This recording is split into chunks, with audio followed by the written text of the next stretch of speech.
Fala, Brasil, Brasil! Tá chegando o Domingão com o Benja, programa de futebol que vocês gostam aqui na CNN Brasil. E hoje, daqui a pouco, vocês vão ver os convidados de hoje. Meu Deus do céu! E, ó, galera, vou mandando mensagem aqui pro Domingão. Tá aí, ó, 11 91 567 7738. Manda mensagem, manda pergunta.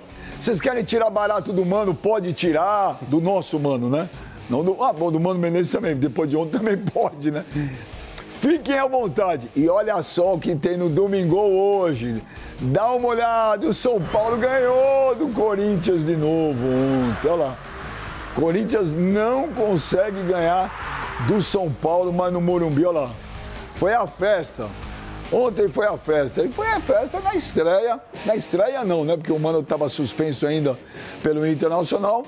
Mas está aí o Mano Menezes pela terceira vez, novamente treinador do Corinthians. Vai ter trabalho, hein? Será que até o final do ano o Corinthians troca de treinador de novo ou não? Porque só foram 4 esse ano. Se falar o Danilo, são 5. Daqui a pouco a gente vai ver. O Flamengo sem treinador ganhou do Bahia ontem 1-0. Olha lá. E sem treinador, para ter o Sampaoli é melhor não ter treinador mesmo, né? Eu vou falar um negócio pra vocês. Quem será o novo técnico da seleção brasileira? Será que é o Tite? Os homens estão atrás de um gringo aí também, hein? Não é? Tem outro nome na parada aí que não é só o Tite, não. O Tite não quer assumir o Flamengo em 2023, só 2024. E agora vamos, olha, hoje tem um monte de jogo legal aí, nossos repórteres estão lá. Vamos primeiro lá para Curitiba. Hoje tem um clássico de pegar fogo. Rafael Morientes está aí no Couto Pereira. Hoje é dia de Curitiba e Atlético Paranaense, Rafael Morientes. A galera já está chegando aí, parceiro? Grande abraço pra você, Benja, rapaziada. Domingão, abre o portão que eu cheguei. Benjamin Mucci, ó. Estádio Major Couto Pereira, bairro Alto da Glória. Couto Pereira que foi um ex-militar, né? Um ex-militar, também foi eleito deputado na nossa querida Curitiba, a capital de todos os paranaenses, que recebe hoje Atlético e Curitiba. O Coxa em má fase, é lanterna, não vence há 8 jogos, Benja, e tenta essa vitória para dar um fôlego extra, para tentar um sprint final, com um técnico que era interino e não é mais, um time, entre aspas, todo remendado, mas que, como diz o outro, o ditado mais velho que existe no futebol, clássico é clássico. E o Atlético também vem empolgado com a volta do Bento, em busca do G6, quer subir posições na tabela de classificação do Campeonato Brasileiro e um jogo que coloca também à frente um duelo interessante entre Slimani, argelino, que já marcou o gol pelo Coxa, argelino que joga no Brasil, contra o Thiago Heleno, que é um baita de um general, um capitão também desse Atlético que vem pra cima do Coxa, e o Coxa tentando se segurar na Série A do Campeonato Nacional. Vai daí, Benja. Valeu, Rafa Morientes, valeu, Rafa. Agora nós vamos lá, hoje é dia de Santos e Vasco. O nosso Mano, porque agora ferrou, né? Tem que falar o nosso, porque senão confunde o Mano Menezes. O Mano Menezes estava aqui semana passada e ele estava bravo. Porque ele falou que o nosso Mano fala um monte de bobagem e aí sai na imprensa que é ele. Né? Então é o nosso. Então tem o Mano do bem, que é o Mano Menezes, e o nosso Mano, o Mano do mal. Mas hoje é dia de Santos e Vasco. Vamos lá com a Janice de Castro, porque o Mano um dia inventou que é jogo de 6 pontos hoje. Não existe jogo de 6 pontos. Ganhou é 3. Oi, Janice! Oi, Benja, uma ótima tarde para você e a todos que acompanham esse programa de domingo, né? O programa que promete uma alegria estar aqui com vocês. Estou aqui na Vila Belmiro, um jogão mesmo que vale muito 3 pontos, né, Benja? É um adversário direto, o Santos enfrenta o Vasco, os dois times vêm de vitória. O Santos venceu o Bahia fora de casa, importantíssima vitória, e o Vasco também venceu o América na última rodada. E o Santos pode terminar a rodada pela primeira vez no retorno fora da zona de rebaixamento. Para isso tem que vencer o Vasco daqui a pouquinho às 4 da tarde e tem que dar aquela secadinha básica no Goiás amanhã, que enfrenta o líder Botafogo. Eu tô aqui bem na porta da Vila Belmiro, vou mostrar para vocês. Olha aqui, gente, ali tem um corredor de torcedores, eles estão todos esperando a chegada do ônibus. Foram distribuídos aqui hoje 1.500 sinalizadores para a torcida e mais 900 aqueles sinalizadores de pisca-pisca. Daqui a pouquinho chega o ônibus e a festa promete aqui na Vila. É com você, Benja. Valeu, Janice. Pô, mas os caras dão o sinalizador. Aí você vai no estádio, vem os alto-falantes dizendo para não soltar o sinalizador. Lá de fora, jumento. Não, mas os caras levam. Terça-feira, no jogo do Corinthians, obrigado pelas palavras carinhosas, os caras abriam o sinalizador. Mas, ô, gente, olha quem tá aqui no Domingo hoje. Ao som de TMT. Ai, ao som de AC/DC.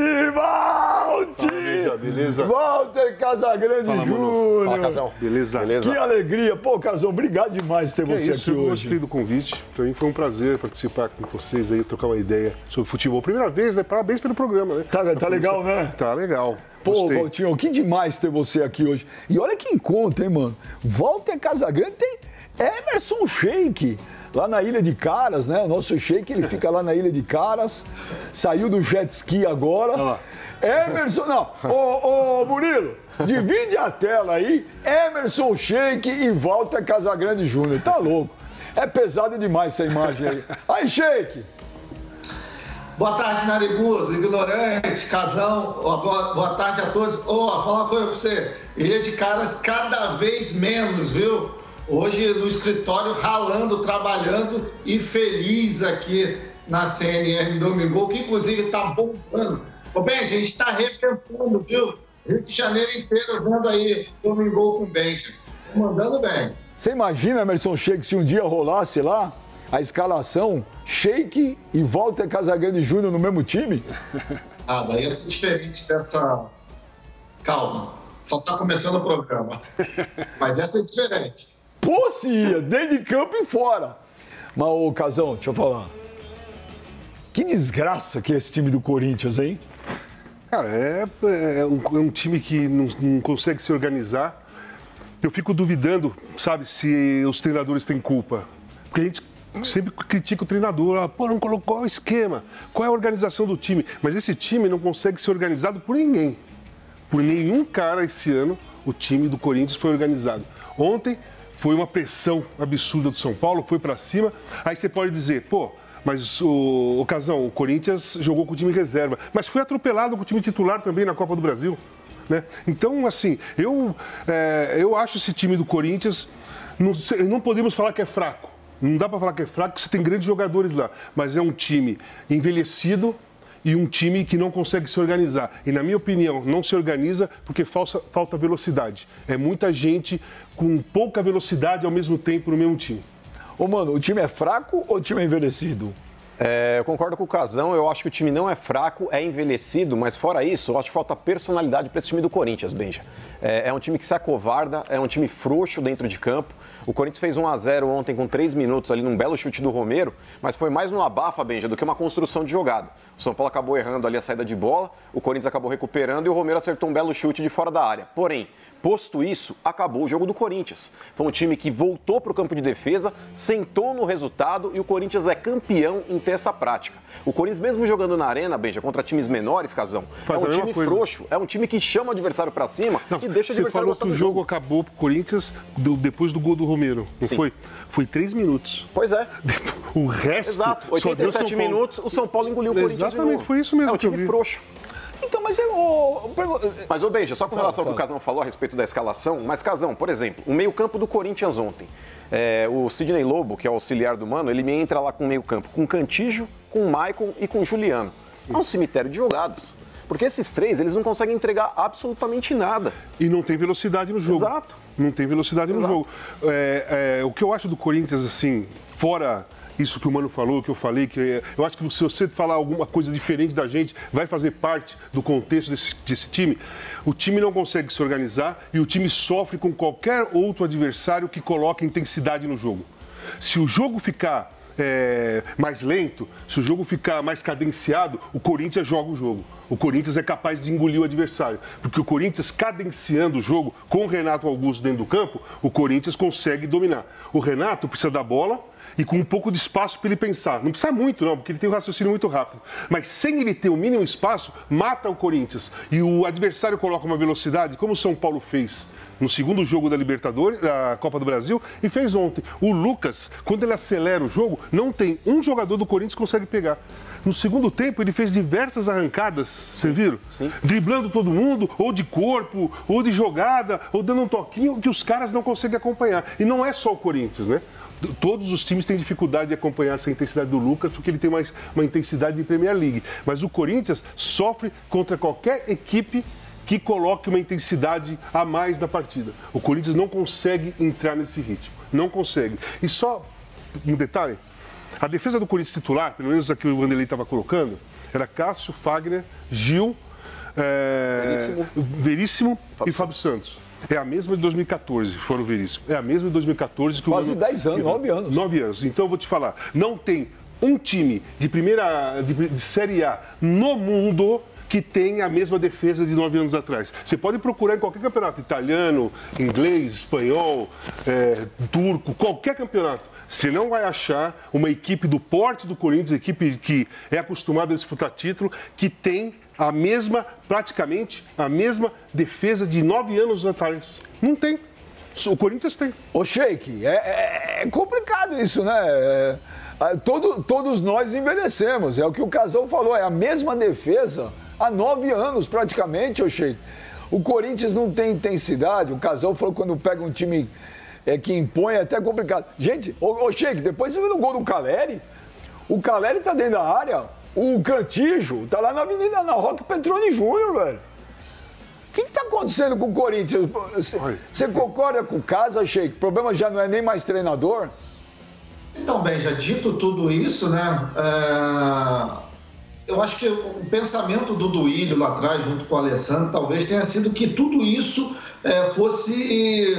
não fosse ser esse desastre todo, né? Ele imaginou que lá em 2014, quando deu tudo certo, que foi muito bacana, inclusive os números mostram isso, não foi da maneira que foi 12, por exemplo, e 15, mas foi legal. Para esse ano, se fizéssemos um comparativo aí, seria incrível os números de 2014, mas não, isso não aconteceu. E daí a gente tem que falar tudo isso aqui, porque realmente deu tudo errado na construção desse elenco para essa temporada. Agora, falta um lateral com mais velocidade, falta um meia com mais velocidade. O que falta no Corinthians, e todo mundo está falando isso o tempo inteiro, é que falta mais velocidade nos atletas. Técnica. O Renato é um jogador técnico, mas o Renato, por exemplo, também não é um jogador que consegue dar velocidade nas jogadas, nas triangulações. Aí o Fagner já não apoia como apoiava antes, o Fábio Santos não consegue subir como subia antes, o Gil não consegue fazer a cobertura que fazia antes, inclusive melhorou muito, mas não é o mesmo Gil.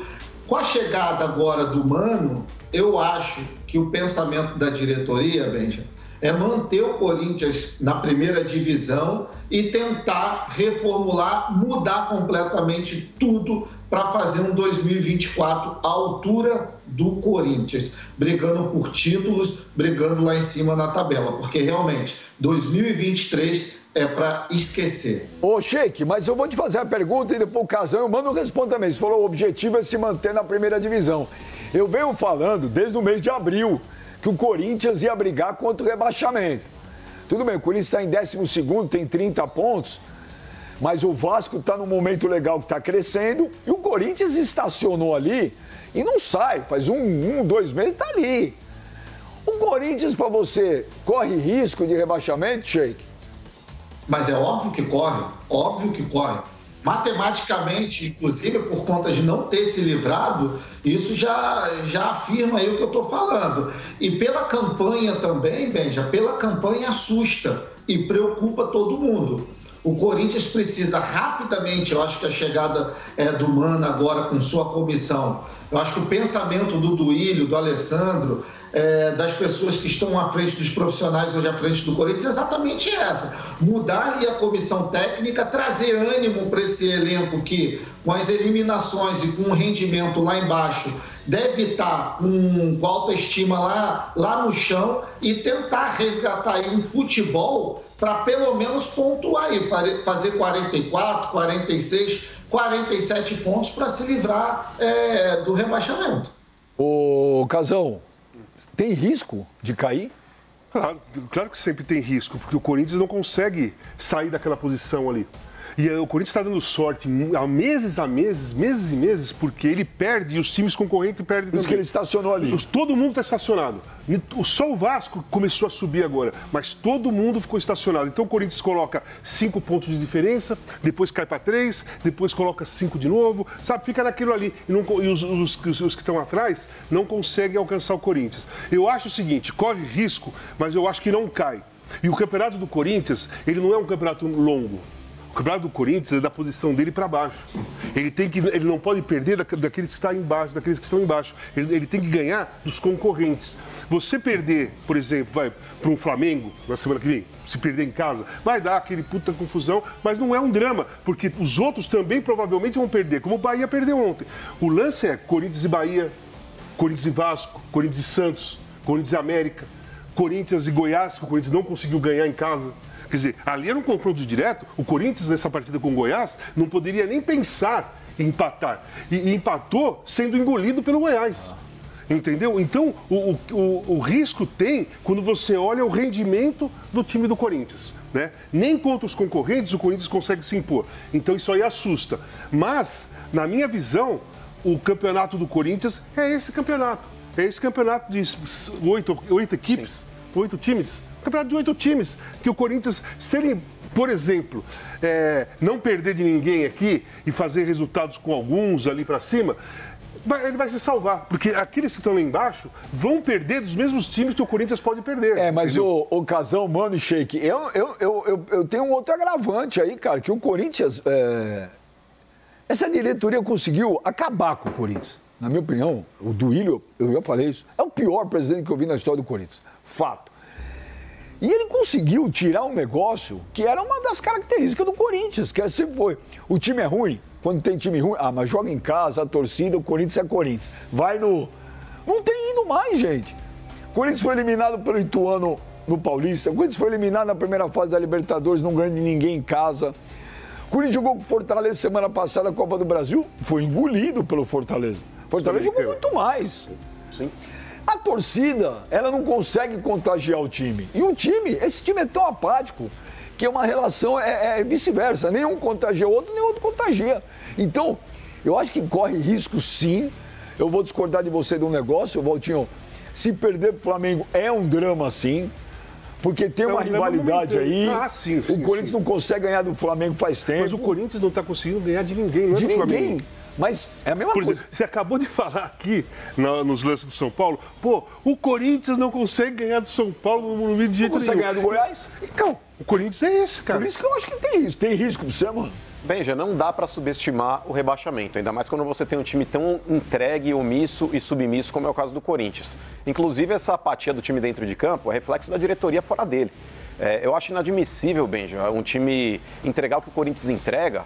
E, por exemplo, antes mesmo, aí, quando o Luxemburgo era técnico, ele chegar e vender nas entrevistas coletivas uma realidade paralela em que ele vivia e a diretoria não cobrar o cara. Porque o Corinthians ele ficou 11 dias parado, ele não evoluiu fisicamente, taticamente, nem tecnicamente. Era a mesma porcaria quando voltou. Aí mandou um time reserva para o Fortaleza, depois os titulares jogaram contra o Grêmio, mas novamente jogaram 6 minutos, porque o resto do jogo o Grêmio mandou na partida. Então é ridículo, Benja, é ridículo. Acho que não dá para subestimar o rebaixamento, porém, eu acho também, Benja, assim como o São Paulo estava fazendo paralelamente na Copa do Brasil, como o Inter tem feito na Libertadores e como o Fluminense também fez ontem, até perdeu para o Cuiabá, o que era um jogo improvável, e esse confronto foi ruim para o Corinthians, que o Cuiabá acabou passando o Corinthians na tabela, mas esses times aí que estão em competições, aí, tanto Libertadores, Sul-Americana e Copa do Brasil, estavam administrando o brasileiro paralelamente, porque, cara, o Santos é um time que está entregue. Por mais que tenha vencido o Bahia, é um time que eu acho que ele, Goiás e Bahia vão brigar por mais 2 vagas ali para cair. Porque para mim, América e Curitiba já foram. Então, eu acho, Eu acho que o único desses times aí que estava lá embaixo e conseguiu escapar e está escapando é o Vasco.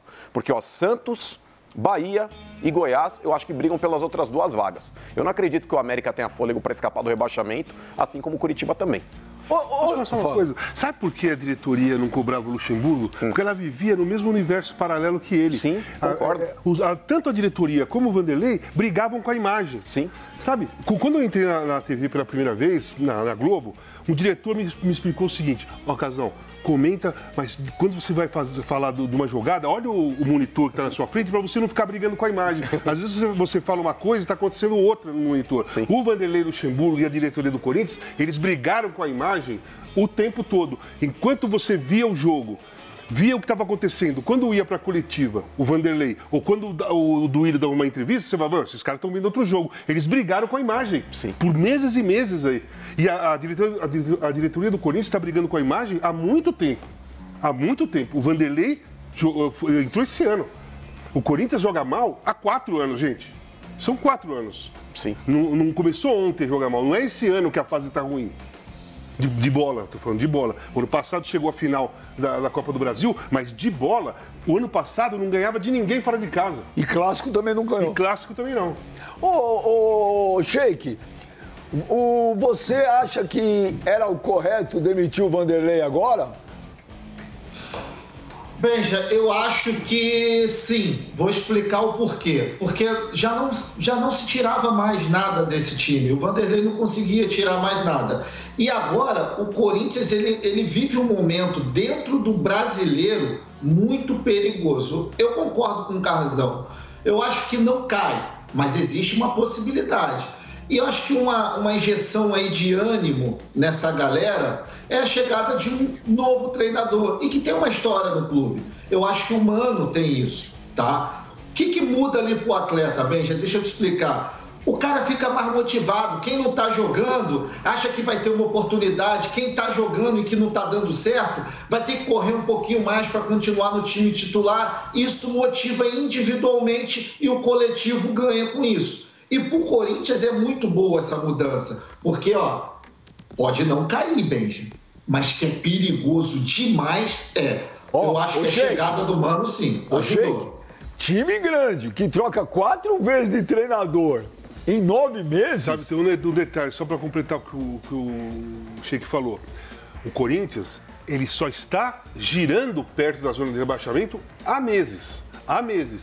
Se o Corinthians entrar na zona do rebaixamento, se ele em algum momento entrar entre os 4 da zona de rebaixamento, com essa bola, com a falta de personalidade, brigando com a imagem, sem empatia, sem sintonia com a torcida, aí o risco aumenta muito. O Sheik pegou o filé mignon do Corinthians, mas você também roeu o osso pra caramba lá. Quando a situação tá ruim e vem a pressão da torcida, então, Casal, tem jogador que não aguenta? Tem jogador que não aguenta, óbvio. Mas assim, não dá pra comparar os momentos. Não dá pra comparar. Por exemplo, a torcida do Corinthians hoje era uma torcida completamente diferente que o Mano fala, da torcida que era, o perfil. Da que era dos anos 80, que era aquela que eu vi nos anos 70 como torcedor. Né? É completamente diferente. A relação torcida-jogador, jogador-imprensa, é completamente diferente hoje. O Parque São Jorge era aberto, a gente não tinha CT, era aberto. Então a torcida ia lá de sábado, véspera de um Corinthians e Palmeiras, ia lá, lotava o Parque São Jorge, na época da democracia, que o time estava bem, e vibrava, sabe, como se fosse um jogo, mas também estava lá num momento ruim que ia cobrar o jogador na frente da grade ali. Casal, pô, vamos fazer gol, não sei o quê, sabe? Era assim a relação. E aí o jogador sentia, se colocava, era tudo uma coisa só. Era tudo uma coisa só. A imprensa ficava dentro do campo. Eu não estou falando que tem que voltar isso, não. Modernizou, tem uma o Mano falou que a Neoquímica mudou o perfil, que elitizou demais. Você concorda com o Mano? Claro, totalmente. E eu acho o seguinte, o Corinthians deveria, isso aí eu já falei lá no Corinthians há muito tempo, já faz uns 3 anos que eu falo para uns caras lá, é o seguinte, o Corinthians deveria treinar pelo menos uma vez por semana no Parque São Jorge, porque não tem relação com o clube, não tem relação com o associado. Cara, o Parque São Jorge é o Corinthians, o Parque São Jorge é o Corinthians, não é o CT que é o Corinthians, o Parque São Jorge é o Corinthians. E ali vivem todos os corintianos que são sócios do clube. Eles pagam no clube, eles pagam para ver jogo e eles tinham todo o direito de ter uma relação, de ter a possibilidade de ver o jogador treinar lá dentro do clube do Corinthians. Então eu acho que essa identidade se quebrou. E o Corinthians deveria treinar uma vez por semana no Parque São Jorge. É a minha visão. Sabe, treininho...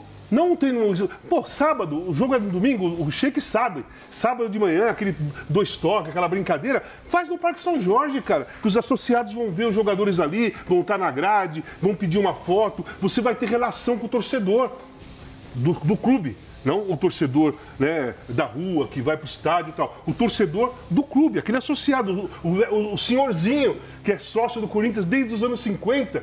Cara, que ele viu todo mundo lá treinar, ele viu o Rivelino treinar e não pode ver Cássio, Gil, não pode ver esses caras, não pode ter esse direito. A identidade do Corinthians, ela foi rachada, na minha visão, ela foi rachada. Por que eu falo isso? Porque eu nasci lá dentro.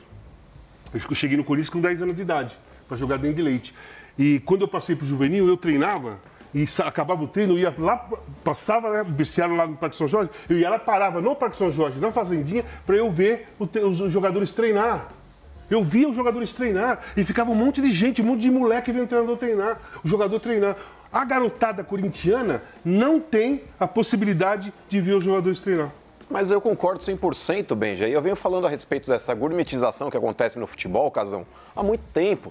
Hoje, se você pegar, por exemplo, os jogadores de futebol, por mais pé de rato que o cara possa ser, ele se acha um popstar. Esse cara, ele acha que ele está acima do bem e do mal. E hoje, se você quiser, por exemplo, conversar com um jogador, é mais fácil você marcar uma entrevista com a rainha da Inglaterra, quer dizer, agora ela morreu, mas era mais fácil falar com ela, agora é o rei, do que, por exemplo, falar com um jogador. Porque se você quiser marcar uma entrevista, você precisa falar com 10 pessoas. E para falar com um cara X, eu não estou falando do Messi, do Cristiano Ronaldo, não. Hoje em dia existe um bloqueio entre jogadores de futebol e o restante do mundo. Eu acho isso absurdo. Antigamente era muito mais legal, o repórter à beira do gramado, pega o jogador de cabeça quente, põe o microfone lá, se o cara quiser falar, ele fala. Hoje em dia não acontece mais isso. O cara coloca um backdrop, vem o assessor brifando do que o cara pode e o que o cara não pode falar. Existe uma robotização e uma gourmetização do futebol. Eu tô de saco cheio. E tem outro detalhe, hein? O assessor de imprensa se achando camisa 10 de time, vá se lascar. E tem um detalhe, hein? O presidente do Corinthians é filho de um dos responsáveis por ter elaborado a democracia corintiana. Um dos responsáveis não, foi ele que idealizou... Foi o Adilson? O Adilson Monteiro Alves idealizou a democracia corintiana. O Duílio Monteiro Alves não tem nada a ver com a democracia corintiana, ele se utiliza da democracia corintiana, se utilizou para ganhar as eleições, se utilizou em vários momentos desses anos que ele está lá como presidente, e ele também fez uma homenagem aos 40 anos do comício do Anhangabaú das diretas, 2 semanas atrás, que vai ser só o ano que vem. Foi dia 16 de abril. Eu estava lá no palanque. Eu, Sócrates, Vladimir, Juninho e o Adilson. Foi 16 de abril de 84, aquele comício, que eles fizeram uma homenagem há 2 semanas atrás. Então, o Duílio, ele se utiliza, ele toma conta, ele pegou para ele algumas datas, alguns fatos e alguns comportamentos do passado que ele utiliza a favor dele. E eu acho engraçado, porque a democracia, mas ele, por exemplo, ele proíbe jogador da entrevista pro programa que tá o Mano e eu. Cara, não pode. Então, mas não pode. Veja, ele fez uma homenagem ao dia dessa data do comício, 16 de abril de 84, que eu estava no palanque. Ele não falou meu nome, não convidou nem nada. Como se ele fosse o dono das datas. Ele define qual é o passado histórico do Corinthians. O Casagrande me critica, então ele não estava no palanque em 84, entendeu? Aquele ali... Passa branquinho no caso. Põe aquela... bola a imagem. Bola a imagem para não saber que é o Casagrande que está no palanque do lado do Sócrates ali, que o mundo todo sabe, mas ele não quer, porque ele se acha o dono da história do Corinthians. Ô, Emerson, dá uma olhada aí nessa imagem aí, Sheik, porque tudo hoje é polêmica, né? Dá uma olhada aí nessa imagem aí, no gol do Romero, Sheik. Olha lá, o Romero fez 1-0, aí ele vai lá na bandeirinha, dá um tapa, aí já estão falando um monte. Isso aí é ofensa, ô Sheik? É desrespeito com o clube? Então, Benja, assim, antigamente não era, né? Antigamente podia, né? Aí, como tudo mudou, tudo tá moderno hoje em dia no futebol, parece que é uma ofensa. Agora, se for uma ofensa do Romero, tem muitos fazendo a mesma coisa, né? Está sendo motivo aí de muitos debates. Agora, tem que saber ali se ele realmente foi comemorar, se ele foi ofender. poderia pelo menos partir dos atletas, já que tem essa polêmica toda, né? E a gente está falando de uma bandeirinha que leva, né, o símbolo ali, a imagem de uma outra instituição, podia pelo menos passar dos atletas aí, pelos atletas aí, um pouco de bom senso, né? Já que está criando essa polêmica toda, parar de ir na bandeirinha do adversário ali, chutar, bater. Ou então definir aí, o conselho de arbitragem, definir logo uma punição que seja um cartão vermelho, que daí acaba logo de uma vez, ninguém mais bate. Mas do jeito que tá o futebol, daqui a pouco fez gol, é proibido comemorar. Tem polêmica nisso? Tem, claro que tem. Ah, que claro frescura, velho. Frescura não, Benja. Se fosse uma bandeira ali, como era antigamente, quadriculada entre amarelo e vermelho, perfeito. Não está agredindo nada, não está fazendo nada. Agora, quando tem o símbolo de um clube, da mesma forma que você deve ter achado ruim quando o Luciano deu uma voadora na bandeirinha do Corinthians, eu não achei. O símbolo, eu achei. Eu acho que quando tem o símbolo de um rival, Benjamin, uma coisa, por exemplo, o Veiga fez o gol no Allianz, chutou a bandeirinha do Palmeiras. É o clube dele, ele não está desrespeitando. Agora, quando um rival vai na sua casa e chuta o símbolo do teu clube, eu acho que é desrespeito. E isso não é mimimi, Benjamin. A mesma coisa, por exemplo, quando você tem ali o símbolo de São Paulo, um jogador de São Paulo sobe no escudo, não é desrespeito. Se um jogador rival sobe no escudo, é provocação. Eu acho que nesse ponto, Benja, tem que haver sim um bom senso. Uma coisa é você utilizar a sua marca para extravasar o seu gol. Outra coisa é você utilizar a marca de um rival. É uma ofensa, Casa? Olha, eu não achava ofensa, eu acho normal. O Rafael Veiga sempre fez isso daí e nunca foi uma ofensa em todos os campos que ele jogou e fazia gol. Virou ofensa depois do Luciano, virou uma confusão. Então eu acho que tem que evitar, como todos os jogadores estão evitando. Eles correm para a bandeirinha e a comemoração hoje, assim, eles diminuem a velocidade, aí sai andando. O Romero fez isso de propósito, porque ele sabe que ia se falar, claro. Ele sabe que ele ia virar comentário. Então, entra num problema que eu estou vendo, não só no futebol, mas falando do futebol, que é jogador-celebridade. Jogador que se mistura com celebridade. Jogador que quer clique, jogador que quer seguidores, jogador que quer ser visualizado o tempo todo. Engajamento. Isso daí que o Romero fez, ele sabe, o Romero, por exemplo, que foi o último a fazer, ele sabe muito bem o que aconteceu antes disso. Com o Luciano, com o Rafael Veiga, também tomou amarelo depois disso, vários jogadores, e eles pararam de fazer. Ele foi na bandeirinha de escanteio e fez isso porque ia todo mundo... O que nós estamos falando aqui agora? Qual assunto nós estamos falando agora? Romero deu um tapa na bandeirinha do São Paulo. Ele sabia que ia acontecer isso, sabe? Isso aí é uma coisa... Na realidade, isso não é nada. Porque o espetáculo foi São Paulo e Corinthians. O estádio lotado, a torcida do São Paulo lotou o estádio, a festa, troféu, tal, um clássico, o Corinthians perdeu 2-1, mas poderia ter jogado melhor e ganho, enfim. Não é o Romero dando um tapa na bandeirinha do escanteio. Enquanto a gente ficar discutindo o jogador que faz isso, eles vão continuar fazendo, porque eles querem isso, entendeu? Essa cena do Romero não faz parte do espetáculo. O espetáculo foi Corinthians e São Paulo, o jogo Corinthians e São Paulo. Ô, Sheik, mas falando um pouco do São Paulo também, eu vou dizer um negócio, depois o Mano e o Casão vão falar também. Cara, ô Sheik, é impressionante como o Dorival Júnior mudou o São Paulo da água pro vinho, né, Sheik? Cara, é praticamente o mesmo elenco, Emerson, porque quando o Lucas veio, o São Paulo já estava tudo lindo e maravilhoso. Mas que loucura que fez o Dorival, né? É outro time, né, ô Sheik? A capacidade do Dorival, né? Muitos falavam aí que a passagem dele pelo Flamengo, por exemplo, não, foi campeão ali da Copa do Brasil, mas, pô, chovendo molhado, pô, tinha que ser campeão mesmo. Olha o time aí, bom pra caramba. Qualquer um ali conquistaria esse título, olha o time do Flamengo. Então ele vai pro São Paulo, o Flamengo manda ele embora praticamente, né? Não renova o contrato, ele vai pro São Paulo, pega um time desacreditado, que nada funcionava, um time que todos falavam, que time ruim, inclusive os São Paulinos aí, né, na rua, aí todo mundo, que time ruim. E o Dorival, Benja, ele não só, ele organiza o time do São Paulo, como ele recupera atletas e dá confiança para os mesmos. E daí o resultado disso é maravilhoso. Primeiro, porque o Dorival merece. E outra coisa, Benja, o São Paulo também merece, tá? São Paulo teve a capacidade de contratar o Dorival, adiantando aí e passando à frente de muitos que tinham interesse no Dorival. São Paulo vai lá e contrata o Dorival, acredita no trabalho dele, coloca tudo à disposição dele ali para que ele pudesse fazer o trabalho bem feito e fez. Então, parabéns ao Dorival.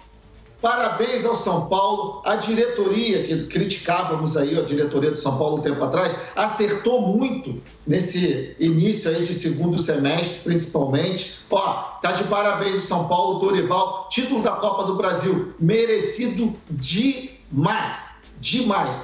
Todo merecimento ao São Paulo, que hoje joga contra o Corinthians e vai com uma... Benja, na boa, vai com soberba, vou ganhar, qualquer minuto eu ganho. O Corinthians fez 1-0, achou que, não, São Paulo foi lá, virou o jogo com uma facilidade, fora os ameaços. Você falou que tem um monte de, que o São Paulo se adiantou um monte de clube. Porque o presidente do Corinthians, eu já falo, ele não gosta que eu falo isso, mas ele é omisso, ele demora para tomar atitude. Porque se ele não tivesse mantido tanto o Lázaro, quando ele viu que não daria certo, o Dorival estava sem trabalho. Era lógico, era a coisa mais óbvia do mundo que ele deveria ter ligado para o Dorival. E aí ele foi ligar para quem? Para o Cuca. Que ele sabia da polêmica que ia dar, por isso que ele ligou para meio mundo, consultando se traria ou não traria. O Dorival estava dando sopa. E aí que tá, voltando à democracia corintiana, ele contratou o Cuca sabendo que nesse momento do mundo, a questão do Cuca lá de 87, né, da questão de envolvimento com estupro, ou possível envolvimento com estupro, uma condenação que não foi cumprida, existe e é cobrada. E ele sabia que ia dar essa confusão. Então, cara, você mostra, as atitudes do Duílio mostram que ele não tem nada a ver com a história do Corinthians do passado. Isso eu gosto de deixar bem claro. E era o Dorival para trazer, era o Dorival, era a coisa mais óbvia. Mas, Benjamin, o que te surpreende, o que te surpreende, tal atitude do Duílio? Volto a falar aqui, uma lesma prenha, ela é mais ágil do que o Duílio. Assim. Mas é verdade, uma lesma prenha é mais ágil do que o Duílio. Cara, na boa, o Duílio, ele conseguiu, Benjamin, errar uma prova com consulta.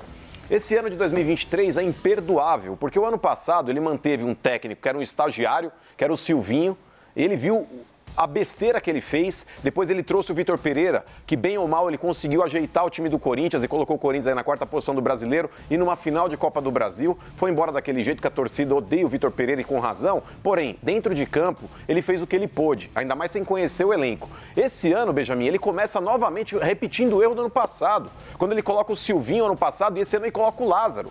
Tava na cara, Benjamin, que se o Corinthians não tivesse um técnico para cobrar esse monte de jogador consagrado e que tem o rei na barriga, que esses caras não iam correr, como não correram. O Lázaro, Benjamin, ele pegou o Paulista, que é teoricamente o período de ouro, Casão, para você fazer experiências e montar o time que você quer pro decorrer da temporada, e ele jogou no lixo. Ele jogou no lixo porque ele é incompetente, o Dorival estava solto no mercado. Ele insistiu demais com o Lázaro, que todo mundo sabia que não ia ser técnico do Corinthians. Então, Benjamin, por exemplo, o que o Dorival está fazendo no São Paulo, ele poderia ter feito no Corinthians. Por exemplo, o Alisson. O Alisson, a torcida do São Paulo podia ver pintado de ouro. O Alisson nasceu 2 vezes, Benjamin. Ele tem o dia do aniversário dele, o dia do nascimento, e o dia que o Dorival chegou no São Paulo. Mas é fato. O Alisson a torcida hoje ama ele hoje. Exato, porque o Alisson ele jogava mais adiantado. O Dorival inventou o Alisson jogando de segundo volante. Tá jogando demais. Ontem acabou com o jogo. Isso é trabalho de um cara competente, não de um aventureiro. Todo mundo começou a jogar mais no São Paulo quando chegaram o Dorival. O Nestor também, a torcida queria matar o Nestor. O Pablo Maia girava entre titular e reserva. Mas qual que era o problema, Casão? O Rogério Ceni estava lá, o elenco... O problema é a relação técnico-jogador? A ideia, primeiro, assim, ideia de jogo. Ideia de como formar uma equipe. O que o Rogério queria que os jogadores fizessem, aqueles que ele colocava no campo, eles não conseguiam, não faz parte da característica. Então, eles tinham dificuldade. Segundo, as relações, né? O Rogério não tinha boa relação com boa parte do elenco. O ambiente não era legal. O ambiente era nocivo, era de incompatibilidade. O Rogério teve aquele caso com o Marcos Paulo. Marcos Paulo, no treino, com a imprensa olhando, xingando o cara, discutindo, pegando pela camisa e tal. E o Marcos Paulo, antes disso, tinha já curtido uma crítica ao Rogério Ceni nas redes sociais. Você vê que tudo que a gente vai conversar, volta para as redes sociais. Né? Tudo que a gente volta para as redes sociais. O futebol O meio do futebol ali, do jogado, não funciona com redes sociais, só cria problema. Então o Marcos Paulo errou, porque se ele tinha que alguma coisa para falar pro Rogério, ele tinha que chamar o Rogério e falar numa reunião de grupo, não ir nas redes sociais. O Rogério, por se sentir exposto, porque o cara curtiu uma crítica nas redes sociais, fez a mesma coisa. Expôs o jogador na frente da imprensa toda. E aí, os jogadores falam assim, nossa, o que o Rogério fez? Pô, se ele fez com o Marcos Paulo, pode fazer comigo. E aí, perdeu o grupo. Perdeu o grupo. O Dorival veio, pegou todo mundo, deu importância para todo mundo, foi brigando por uma escalação, para montar um time, montou um time e definiu, coisa que o Rogério não definiu, e os caras se sentiram bem, se sentiram respeitados, começaram a acreditar naquilo que o Dorival fala, e o Sheik pode falar tanto quanto eu. O segredo do futebol, na relação com o treinador, é o seguinte: o treinador fala e você acredita, tudo funciona. Quando o jogador começa a duvidar daquilo que o treinador fala, ou o treinador fala e os caras falam assim, o que é isso aí? Isso aí não vai dar certo nunca. Não vai andar. Não vai andar. É isso, Sheik? Assina embaixo. Estamos vendo aí quem jogou bola, mano. Eles estão concordando, então. Mas, ô Benja, o Rogério, cara, eu acho que ele tem esse problema e eu não sei se ele vai conseguir reparar. Porque o Rogério, Benja, ele não pode, primeiro, transferir o que ele ganhou como jogador para a função de treinador. O Rogério ficou bravo na coletiva ontem, você viu? Com relação a quê? Não, o repórter foi fazer uma pergunta lá falando dele no... Nós temos essa imagem aí, Murilo? Dá para colocar rapidinho? Será que dá para colocar? O repórter faz uma pergunta para ele lá, negócio de relação dele com o Flamengo, ele deu uma resposta ali atrás. Mas, ô Benja, por exemplo, o Rogério, cara, eu acho que no trato com os jogadores, eu acho que ele precisa melhorar bastante. Porque a gente tá falando de um grupo de futebol que tem 30, 40 jogadores, que um tem um ego maior que o outro, um ganha mais que o outro, um tem mais status que o outro. E para que você consiga, de fato, fazer um bom trabalho, você fora conhecer de futebol, você precisa saber lidar com pessoas, tratar os caras.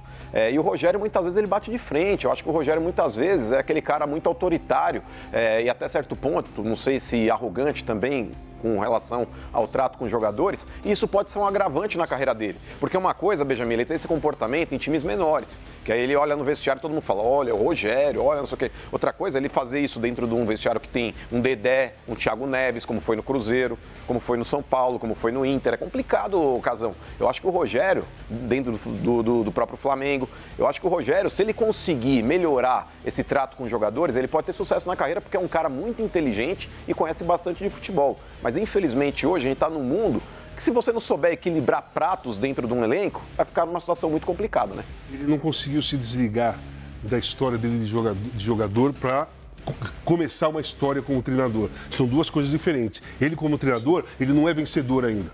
Exato. Ele ainda não fez um grande trabalho no Fortaleza. Realmente, com mérito no Flamengo total. Não? Montou. No Flamengo ele não foi bem? No Flamengo ele foi razoável. Foi campeão no Morumbi, perdendo para o São Paulo.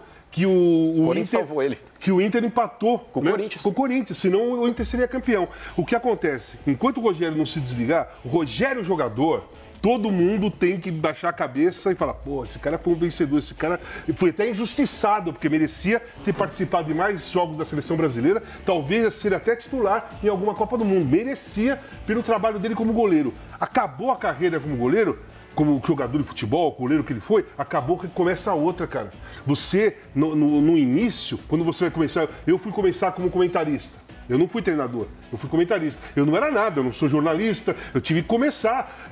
O que eu tinha feito como jogador não significava nada para aquilo que eu ia ter que construir como comentarista esportivo, como colunista. O que contava é assim, eu tenho a história, então eu posso escrever a minha história relacionada a algum fato que está acontecendo, eu posso contar a história, mas eu não posso deitar em cima da minha história como jogador para ser um comentarista e um colunista, porque não tem nada a ver uma coisa com a outra.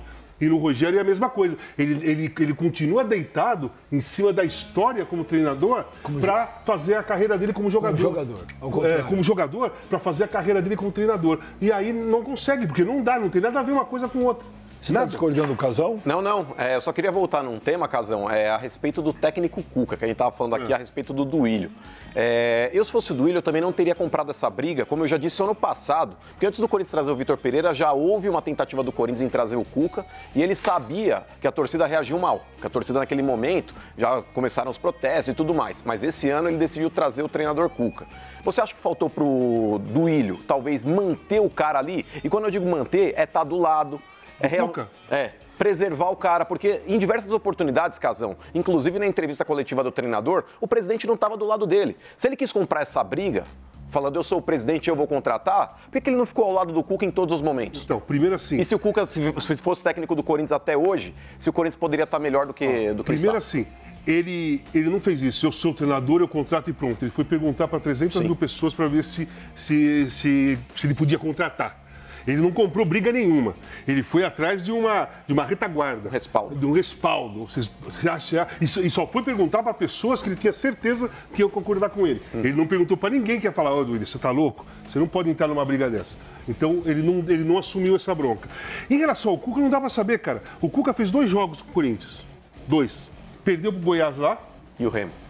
E jogou muito mal contra o Remo na Arena do Corinthians. Fez o segundo gol no último minutos do acréscimo, que foi o gol que o Fagner jogou para a área e o Roger Guedes fez o gol. Se aquela bola vai para fora, o Corinthians era eliminado. Então, o Corinthians não jogou bem com o Cuca. Não dá para saber se ia ter continuidade ou não. Agora, você imagina o Cuca treinando o Corinthians com essa pressão pública, a torcida do Corinthians dividida.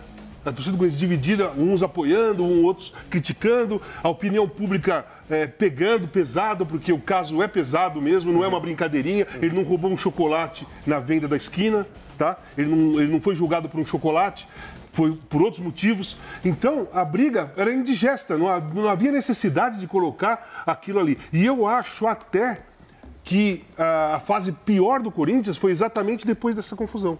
Mas, Casão, nesse lance do Cuca em si, cara, o Cuca ele passou aí por São Paulo, ele passou por Palmeiras, ele passou por Santos, ele passou por Inter, passou por Grêmio, passou por Cruzeiro, passou por Atlético e ninguém falou absolutamente nada. Trabalhou em televisão, inclusive na Globo lá também. Porque não tinha esse assunto. Porque esse assunto não era tão relevante como virou de uma hora para outra. Que assim, eu concordo mais com o momento de hoje do que com o momento que ninguém falava nada. Porque foi uma questão de acusação de estupro de uma garota de 13 anos, cara. Não é uma brincadeirinha, né? Se ninguém falou no passado, por muitos anos ninguém tocou nesse assunto, tá errado todo mundo, inclusive eu, que não tocava no assunto, porque nem lembrava desse assunto. A partir do ponto que o mundo mudou e esse assunto virou relevante e as pessoas começaram a cobrar, mudou o cenário, sabe? Tem muitas coisas que você não pode fazer hoje que você fazia no passado. Eu também, o Beija, o Sheik, tem coisas que você, há 5, 6, 10 anos atrás, você faria tranquilamente ou falaria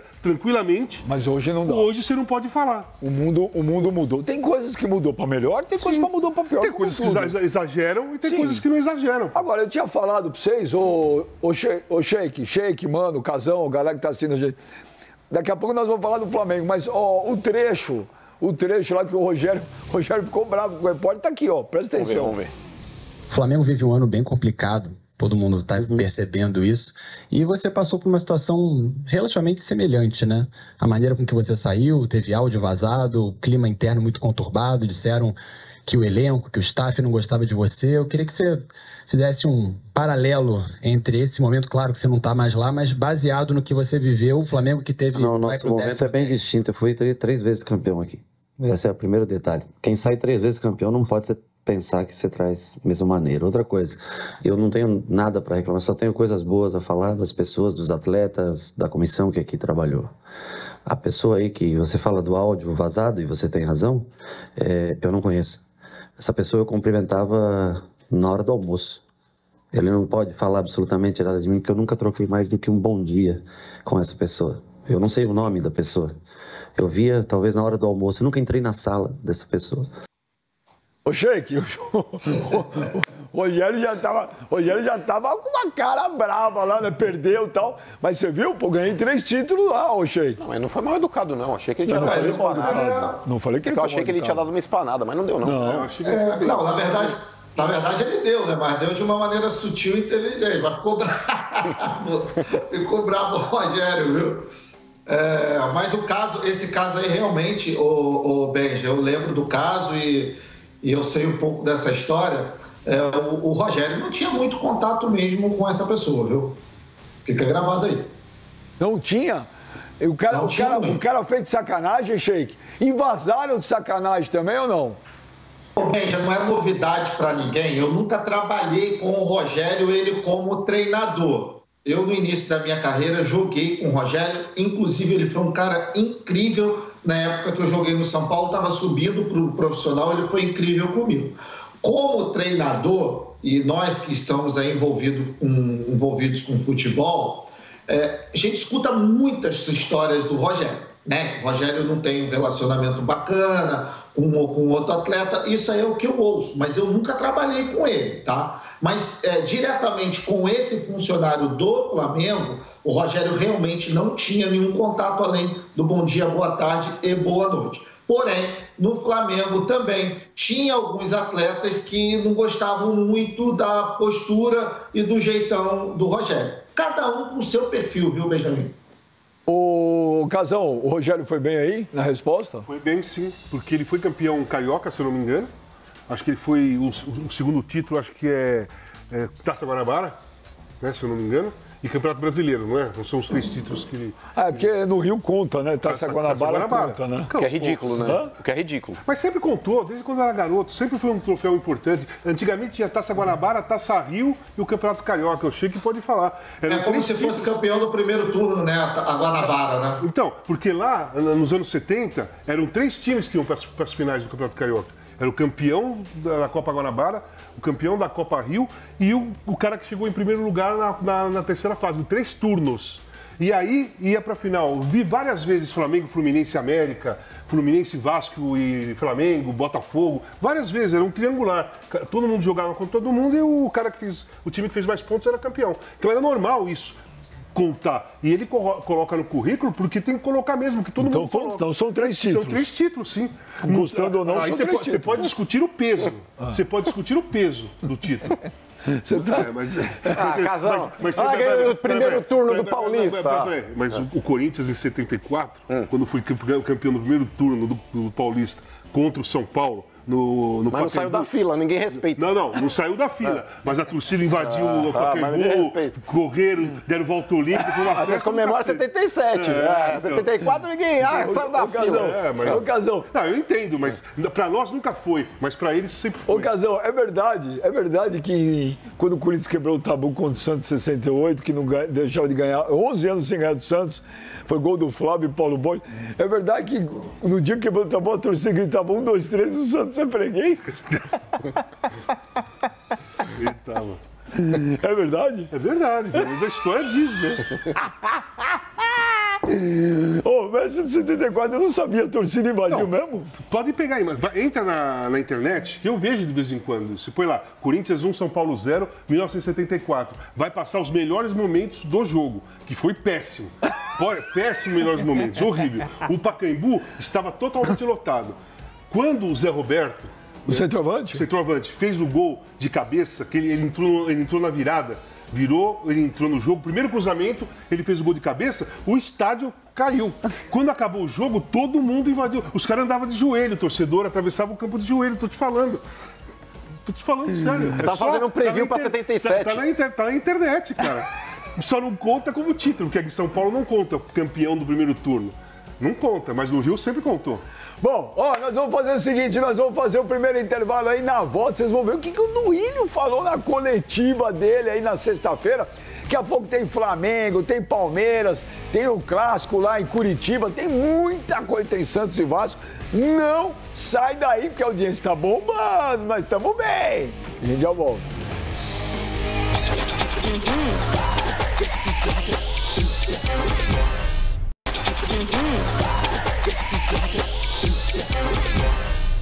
Estamos de volta aqui no Domingo com Beijo aqui na CNN Brasil. Obrigado, Brasil. Audiência bombando. E tá chegando mais um convidado aqui daqui a pouquinho. Rapaz, velho. Esse domingo é muito peso hoje. É muito peso. Tá chegando. Mas agora vamos botar um rosto bonito aqui também, porque hoje tá complicado, hein? Casagrande, Mano, Sheik. Aff, do céu. Aqui é gato, velho. Rodrigo Hilbert. Aqui é gato, ó. Janice de Castro aí, direto da Vila Belmiro. Daqui a pouco tem Santos e Vasco, Janice. Daqui a pouquinho tem esse jogão. O programa hoje tá demais, né, Benji? E o jogo também promete ser demais. Olha, a torcida tá ali toda posicionada, esperando o ônibus do Santos chegar. Vai ter o famoso corredor de fogo. Todos os ingressos esgotados. São esperados 15 mil torcedores aqui na volta do Santos à Vila Belmiro. O Gabriel veio de longe. Veio de onde? Tabapuã, interior de São Paulo. Onde que é Tabapuã? É perto de onde? Tabapuã fica entre Catanduva e Olímpia. Quantas horas de carro? 7 horas de carro. Saímos às 2 da manhã, chegamos aqui às 9, um dos jogos mais importantes da história do Santos. Essa camisa é muito pesada, esse time não merece estar passando pelo que ele está passando agora, e a torcida apoiou o time, abraçou, e nós vamos tirar, a torcida vai tirar o time dessa. Você está até emocionado, né, Gabriel? Eu tô. Eu já vi em alguns jogos do Santos, eu nunca vi uma atmosfera, uma energia igual hoje, e eu tenho certeza que eu vou dar sorte pro Santos, como eu sempre dou. Eu quero mandar um abraço para a torcida, para todos os santistas de Tabapuã e região. Tô aqui representando vocês, a torcida de Tabapuã, e eu sou pé quente, gente, vocês sabem. Vou levar os 3 pontos hoje. Olha só, Benji, teve gente que veio ainda de mais longe. De onde você veio? Eu vim de Lages, Santa Catarina. Nossa, Lages é chão até Santos. Quantos quilômetros? 800 quilômetros, dá 12 horas de viagem mais ou menos. E você chegou ontem para ver o treino aberto. Ontem teve treino aberto aqui na Vila Belmiro. Foi coisa linda, né? Cerca de 10 mil pessoas vieram apoiar o Santos na véspera desse jogo decisivo, esse jogo importantíssimo contra o Vasco da Gama daqui a pouquinho. Ontem estava bonita a Vila. Rapaz, estava linda demais. O Santos vai sair dessa hoje, gente. Pode ter certeza. E é hoje que começa. Meu Deus, olha que empolgação. E você também veio de longe. Eu vim de Blumenau, Santa Catarina, terra do chopp e da Oktoberfest. Trouxe a mulher junto, a família, veio todo mundo? Sim, tá, minha esposa tá junto, mais alguns amigos aí, estamos em 2 carros aí lá da cidade aqui. Gente, e você apoia o Santos há quantos anos? Vamos lá. Ah, desde criancinha, desde os 7, 8 anos de idade aí, cresci vivendo o Santos na fase boa, na fase ruim, a gente tá aí. Assim como dessa vez aí, ó, a torcida tá carregando esse clube, nós vamos sair dessa fase e hoje é o jogo da virada, hoje é o jogo da virada. Olha só, Benja, otimismo aqui tá sobrando, né? Tá todo mundo achando que hoje vai virar a chavinha e o Santos vai, enfim, embalar, deixar a zona de rebaixamento e vai dar adeus ao rebaixamento, a chance de rebaixamento, Benja. Mas o torcedor tá certo, o torcedor tem que fazer o papel dele mesmo, que é torcer, incentivar, enquanto há vida, há esperança. Daqui a pouco a gente chama a Janice de Castro de novo lá da Vila Belmiro, e antes de eu chamar o Rafa Morientes, ô Verinha, tem comida pra nós hoje? O casal tá com fome. Rapaz, tô vendo um convidado chegando aqui, o convidado meteu uma elegância, velho. Ferrou com todo mundo o shake. Daqui a pouco aí, ó. É empada argentina. Empada argentina? Então é empanada. É isso aí. É empanada, né? Empanada Pega aí, Casão. Não quer, Casão? Tá de dieta?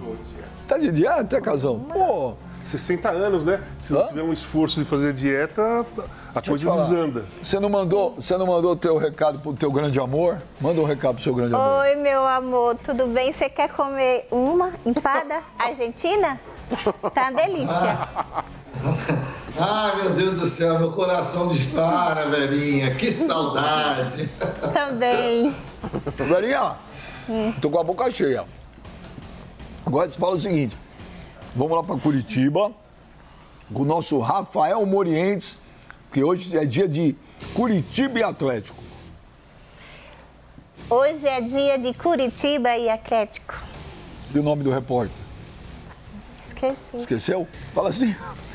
É com você, Rafael Morientes. É com você, Rafael Morientes. Aê, Verinha! Pode ir. É um repórter diferente, você manda muito. Pelinho, você é fera. Ô Benja, me diga uma coisa. Eu sei que você é fã do Chorão, do Charlie Brown Jr. E se liga só na tatuagem desse torcedor do Coritiba. Só os loucos sabem, e aqui... Dias de luta, dias de glória. Você tava falando pra mim que o último show, como é que é? Conta essa história pra CNN Brasil. O último show do Charlie Brown Jr. do Chorão em Curitiba foi na festa da Império em 2012. Foi aqui numa casa de shows aqui em Curitiba, e a última vez que ele esteve em Curitiba foi na festa da nossa torcida organizada. A foto do perfil do Benjamin Múcio, tem o Chorão ali também, e é muito reverenciado por muita gente, né? Por todo mundo, pra falar a verdade. Ô, Danielzinho, me diga uma coisa, o Coritiba não vence há 8 jogos, pega um Atlético embalado em busca do G6. O que você espera desse jogo? Eu sei que é uma pergunta clichê, mas abra o seu coração e fale para a CNN Brasil, para o Benja, o Casagrande tá lá, o Mano, o Sheik, essa turma toda que você tanto idolatra também, que eu sei disso. Obrigado. Cara, acho que é um jogo mais da nossa honra mesmo, porque a nossa situação é muito complicada. Mas você tem que sempre lembrar de uma coisa, o Couto Pereira, quem manda é o Coritiba. É um gramado de verdade, não é um tapetinho qualquer aí que eles têm. A gente aqui tende a mandar no jogo mais uma vez. Os caras tiveram sorte nos últimos jogos contra a gente aqui e tal, mas hoje é um jogo que é diferente de tudo. A gente tá indo literalmente um dos poucos jogos que eu vi na minha vida no Couto Pereira, que é tudo ou nada. Certo. Vamos ganhar, temos que ganhar, e eles que aguentem depois. A turma tá aqui, ó. Não sei se eu posso pegar mais uma torcedora, fica para depois, mas a turma tá aqui na Mauá, em frente ao estádio Major Couto Pereira. Benja, um clima de decisão, é clima de feriado, e falar a verdade para vocês, é Brasil e Argentina, né, amiga? Rapidinho. Tipo isso. É mais confiante na vitória? Não sei. Não sei se eu tô confiante. Clássico nunca tem favorito, né? Clássico tudo pode acontecer. Então tá certo. Ninguém sabe dessa frase aí, ninguém nunca usou. É com vocês aí, meus amigos. Pelo menos ela foi sincera, Valtinho. Ela foi sincera. Não sabe se está confiante. Não sei se estou confiante. Então ela tá muito em dúvida no jogo. Em outras palavras, ela falou, meu ferrou. A nossa casa tá caindo. A casa tá caindo. Ó, antes de eu apresentar o convidado, que elegância que o cara veio. Porque quebrou, né? O cara esnobou nós, né? Daqui a pouco vocês vão ver, o cara esnobou nós. Esnobou. Eu não sei nem se era melhor eu chamar um outro break, mandar o figurino, dar um tapa em todo mundo aqui, meu. Mas daqui a pouco vocês vão ver, porque eu prometi, aí já volta com a opinião do nosso convidado, hein? Ilustre. Olha o que disse o Duílio na sexta-feira, lá na coletiva dele. Viu o convidado? Vê se você concorda com ele. O senhor Augusto, candidato a candidato, fazer declarações, atrapalhar o Corinthians, porque nem registrar a candidatura ele registrou, falar do treinador que foi contratado, que vai dirigir o time que ele pretende presidir, mas também não é novidade, já fez isso com o Fábio Santos, há 3 dias atrás, né, depreciando o patrimônio do próprio clube, que ele pretende dirigir. Então a gente só tem a lamentar, e que se ele for candidato e vencer a eleição, ele toma as atitudes dele. O presidente aqui sou eu até 31/12/2023. As atitudes, as responsabilidades, as obrigações são minhas. Eu assino, eu resolvo e eu que arco com as consequências, como é até hoje. Fiz um mandato de impopular, fazendo o que o Corinthians precisa, e vou seguir fazendo. Independente do que um candidato a candidato vai falar, não sei quem é ele para eu ter que consultar, né? nem candidato oficial é, então, e mesmo se fosse também não consultaria. 2024 ele faz o que ele quiser, então que também não é o Corinthians falando, e propostas que tá louco, que sem conhecer nada da situação do clube se faz, o clube quebraria aí no primeiro mês de gestão desse cidadão, mas vamos em frente. Então já vou perguntar para o nosso convidado ilustre, elegantíssimo, né? Que quis dar uma esnobada em todo mundo aqui. Nosso Capita! E aí, Capuriga? Que elegância, hein, meu? Grande, Benja. Tinha que vir na estica, né? No programa da CNN, com esses convidados. Caramba. Essas pessoas do meu lado aqui. Mal aqui. Aqui fala português ou não? Não, né? Não, pior que não. Esse aqui é o problema, pior que não. Ô, Sheik, ó, dá uma olhada, Sheik. Ó a lata do homem, velho. Sheik.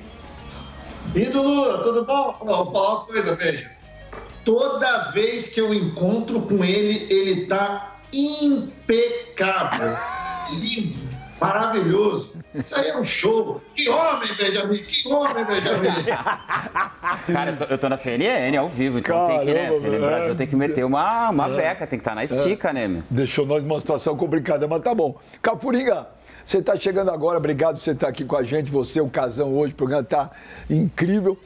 Você viu o Duílio falando o seguinte, o que mais me chamou a atenção aí? Eu estou fazendo uma gestão impopular. É uma gestão impopular ou uma gestão desastrosa? Logo de cara essa pergunta, Beija. Se você quiser uma ajuda, na minha opinião, ela é desastrosa. Não precisa, até porque você me conhece muito bem, você sabe que tudo aquilo que eu falo eu assumo e não sou de voltar atrás nas minhas palavras. Mas eu acho que os dirigentes têm que parar de querer ser o protagonista. Protagonistas são os jogadores, são os atletas, são as pessoas que entram dentro de campo. Eu acho que os dirigentes hoje tinham que se comportar como dirigente mesmo.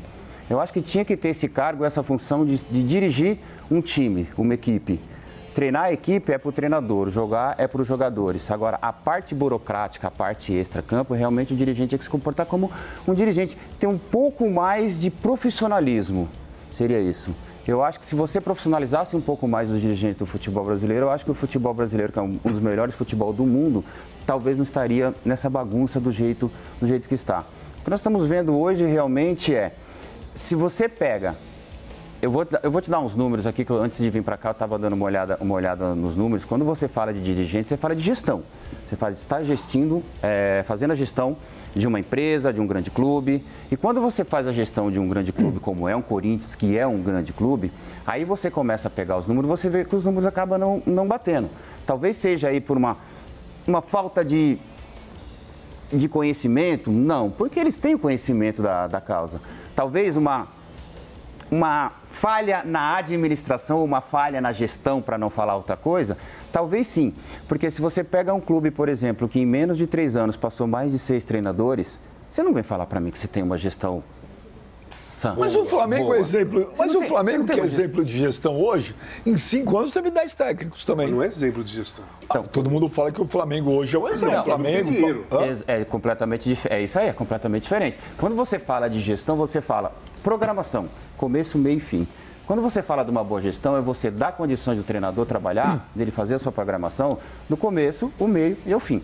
Se você pega hoje um grande time e você fala para o treinador, olha, você vai começar a pré-temporada, mas só que quando passar os 3 primeiros meses, se o resultado não vir, você vai ser mandado embora. Acabou, já não existe mais gestão. Gestão é quando você realmente acredita naquilo que você faz, acredita no seu treinador e acredita no seu trabalho. Aí você tem uma boa gestão. O resultado final, se você vai conquistar título, se você não vai conquistar título, se você vai chegar primeiro ou em segundo, é completamente a parte de você ter uma boa gestão. Mas quando se fala de gestão, não fala para mim que hoje a gestão do Corinthians é uma boa gestão, porque não é que os números estão dizendo isso, não sou eu que estou falando. Se você pegar aí hoje, por exemplo, nós temos aí o Corinthians que está disputando as semifinais da Sul-Americana. Cara, nas semifinais da Sul-Americana, eu estou sem o treinador. Então, isso para mim talvez não seria uma boa gestão. Termina-se essa temporada, termina-se o Campeonato Brasileiro, faz um resumo do que aconteceu no Campeonato Brasileiro. O que aconteceu no Campeonato Brasileiro? O Corinthians tem chance de passar? Tem. Não é que o Corinthians está descartado, ele tem chance de passar. Mas mesmo que não passe, ele chegou numa semifinal.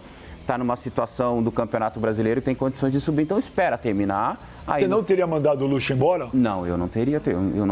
Mas isso é um problema da gestão do Corinthians, mas eu não teria. Porque eu estou disputando uma semifinal de uma competição, poxa. Tão importante, mas como é que me manda um treinador embora disputando uma semifinal de uma competição e faltando 14 jogos para terminar o Campeonato Brasileiro? E quem me garante que o próximo treinador vai conseguir fazer uma gestão muito boa com 14 jogos? Então, eu acho que essa gestão não é só o Corinthians, tá? Eu acho que é no futebol brasileiro em geral. Em geral, eu acho que está acontecendo isso. Essa falta de respeito um pouco com os treinadores. Ô, Sheik, o Sampaoli também foi... Ninguém aguentava mais o cara lá, hein, Sheik? Ninguém aguentava. Agora, Sheik, vou fazer uma pergunta para você também. Que você é assim, o Sheik é assim com o Tite, né? Porque o Sheik deu tanta dor de cabeça pro Tite, você sabe, né? O Sheik jogava no Corinthians, era uma dor de cabeça por dia pro Tite. Só pro Tite? Hã? Só pro Tite? Parece que parece que... Aí, o que eu sei era mais o Tite, né? Se tem mais, eu não sei. Ô, Sheik, é o Tite que vai ser o treinador do Flamengo? Porque a informação que eu tenho é que o Tite não quer assumir clube em 2023.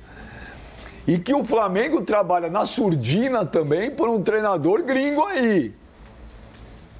É exatamente isso, Benjamin. A ideia do Tite é não assumir nenhuma equipe em 2023. Se não fosse uma equipe de fora do país, né, ele mesmo já abriu até essa possibilidade lá atrás, mas até o momento o Tite não quer assumir para 2023. Porém, dizem aí que as más línguas ou as boas línguas que a diretoria do Flamengo e as pessoas ligadas ao Flamengo vêm trabalhando para tentar mudar aí esse pensamento do Tite, fazer com que ele assuma o Flamengo agora. Você falou com ele ou não? Você ligou para o Tite?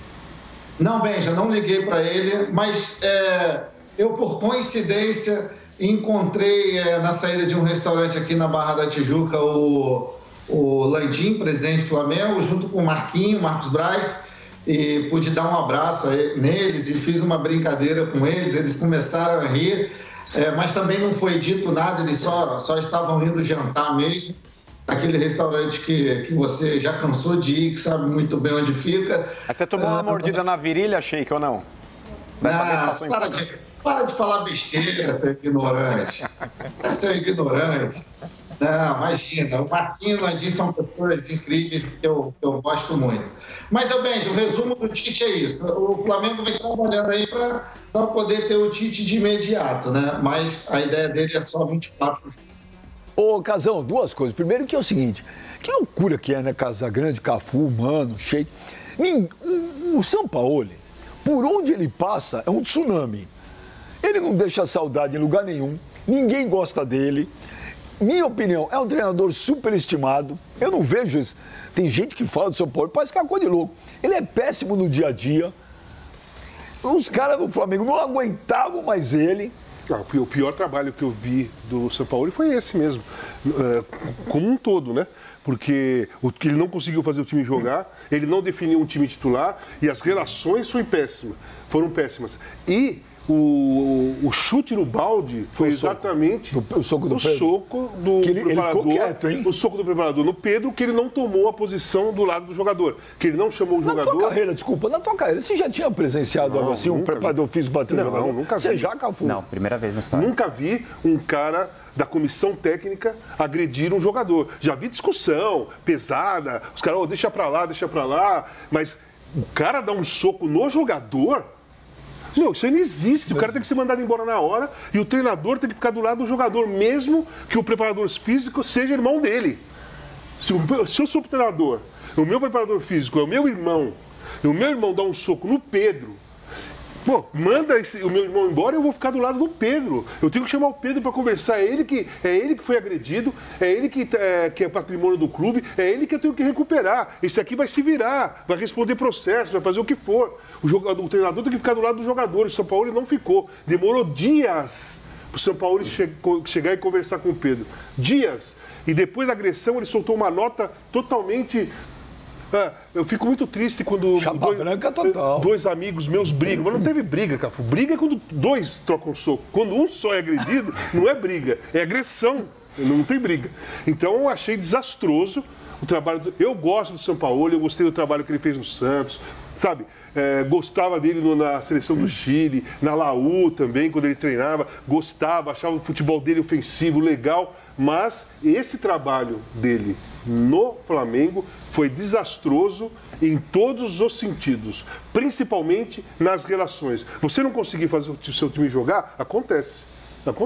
Treina, você pensa uma coisa, você coloca os jogadores e às vezes o jogador que você tem não consegue fazer aquilo que você pensa. É questão de característica.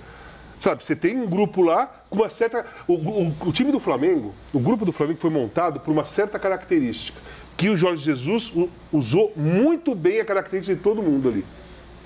Quando o Jorge Jesus saiu, todos os outros treinadores que chegaram, eles, que é normal, quiseram colocar o pensamento deles. E os jogadores, com a característica deles, começaram a ter dificuldade. Com todo mundo eles tiveram dificuldade para ter um jogo vistoso, para ter um jogo parecido com aquele 19. Com o Sampaoli, zero. O que eu me lembre foi o jogo que ganhou de 4 do Fluminense, na Copa do Brasil. Foi um atropelo. jogou pra caramba. Contra o Grêmio lá, também Copa do Brasil, jogou pra caramba. Fora isso, foi um time totalmente, assim, fragilizado. Ô, Cafu, você também, né? Você já teve treinador de tudo que é jeito, você jogou na Europa há tantos anos. Você já viu um treinador com uma relação tão difícil no dia a dia? Você teve algum treinador difícil assim, que nem ele? Não, tão difícil assim como ele, não. Por mais difícil que eu possa ter alguns treinadores, nós fazíamos com que esse treinador se transformasse numa pessoa mais acessível. Dificilmente você vê alguém falar do Sampaoli. Eu não trabalhei com o Sampaoli, então não posso jogar e não posso falar do dia a dia dele porque eu não conheço, então jamais vou falar de uma pessoa que eu nunca trabalhei, dos que eu trabalhei eu tenho autonomia e autoridade para falar, mas os relatos das pessoas que trabalham com o Sampaoli realmente são relatos que o Sampaoli é uma pessoa muito difícil de se trabalhar. E quando você fala de grandes clubes, de grandes jogadores, de grande treinador, eu acho que essa dificuldade tem que deixar de lado, porque o futebol, como eu costumo falar, ele é muito simples e muito objetivo. Você não precisa complicar o futebol, mas hoje em dia nós, principalmente alguns treinadores, estão complicando o futebol. Estão extraindo do futebol aquilo que ele tem de melhor, que é a paixão, que é a arte, que é a maneira de jogar, com táticas e maneiras de jogar que acaba tirando do jogador aquilo que ele tem de melhor.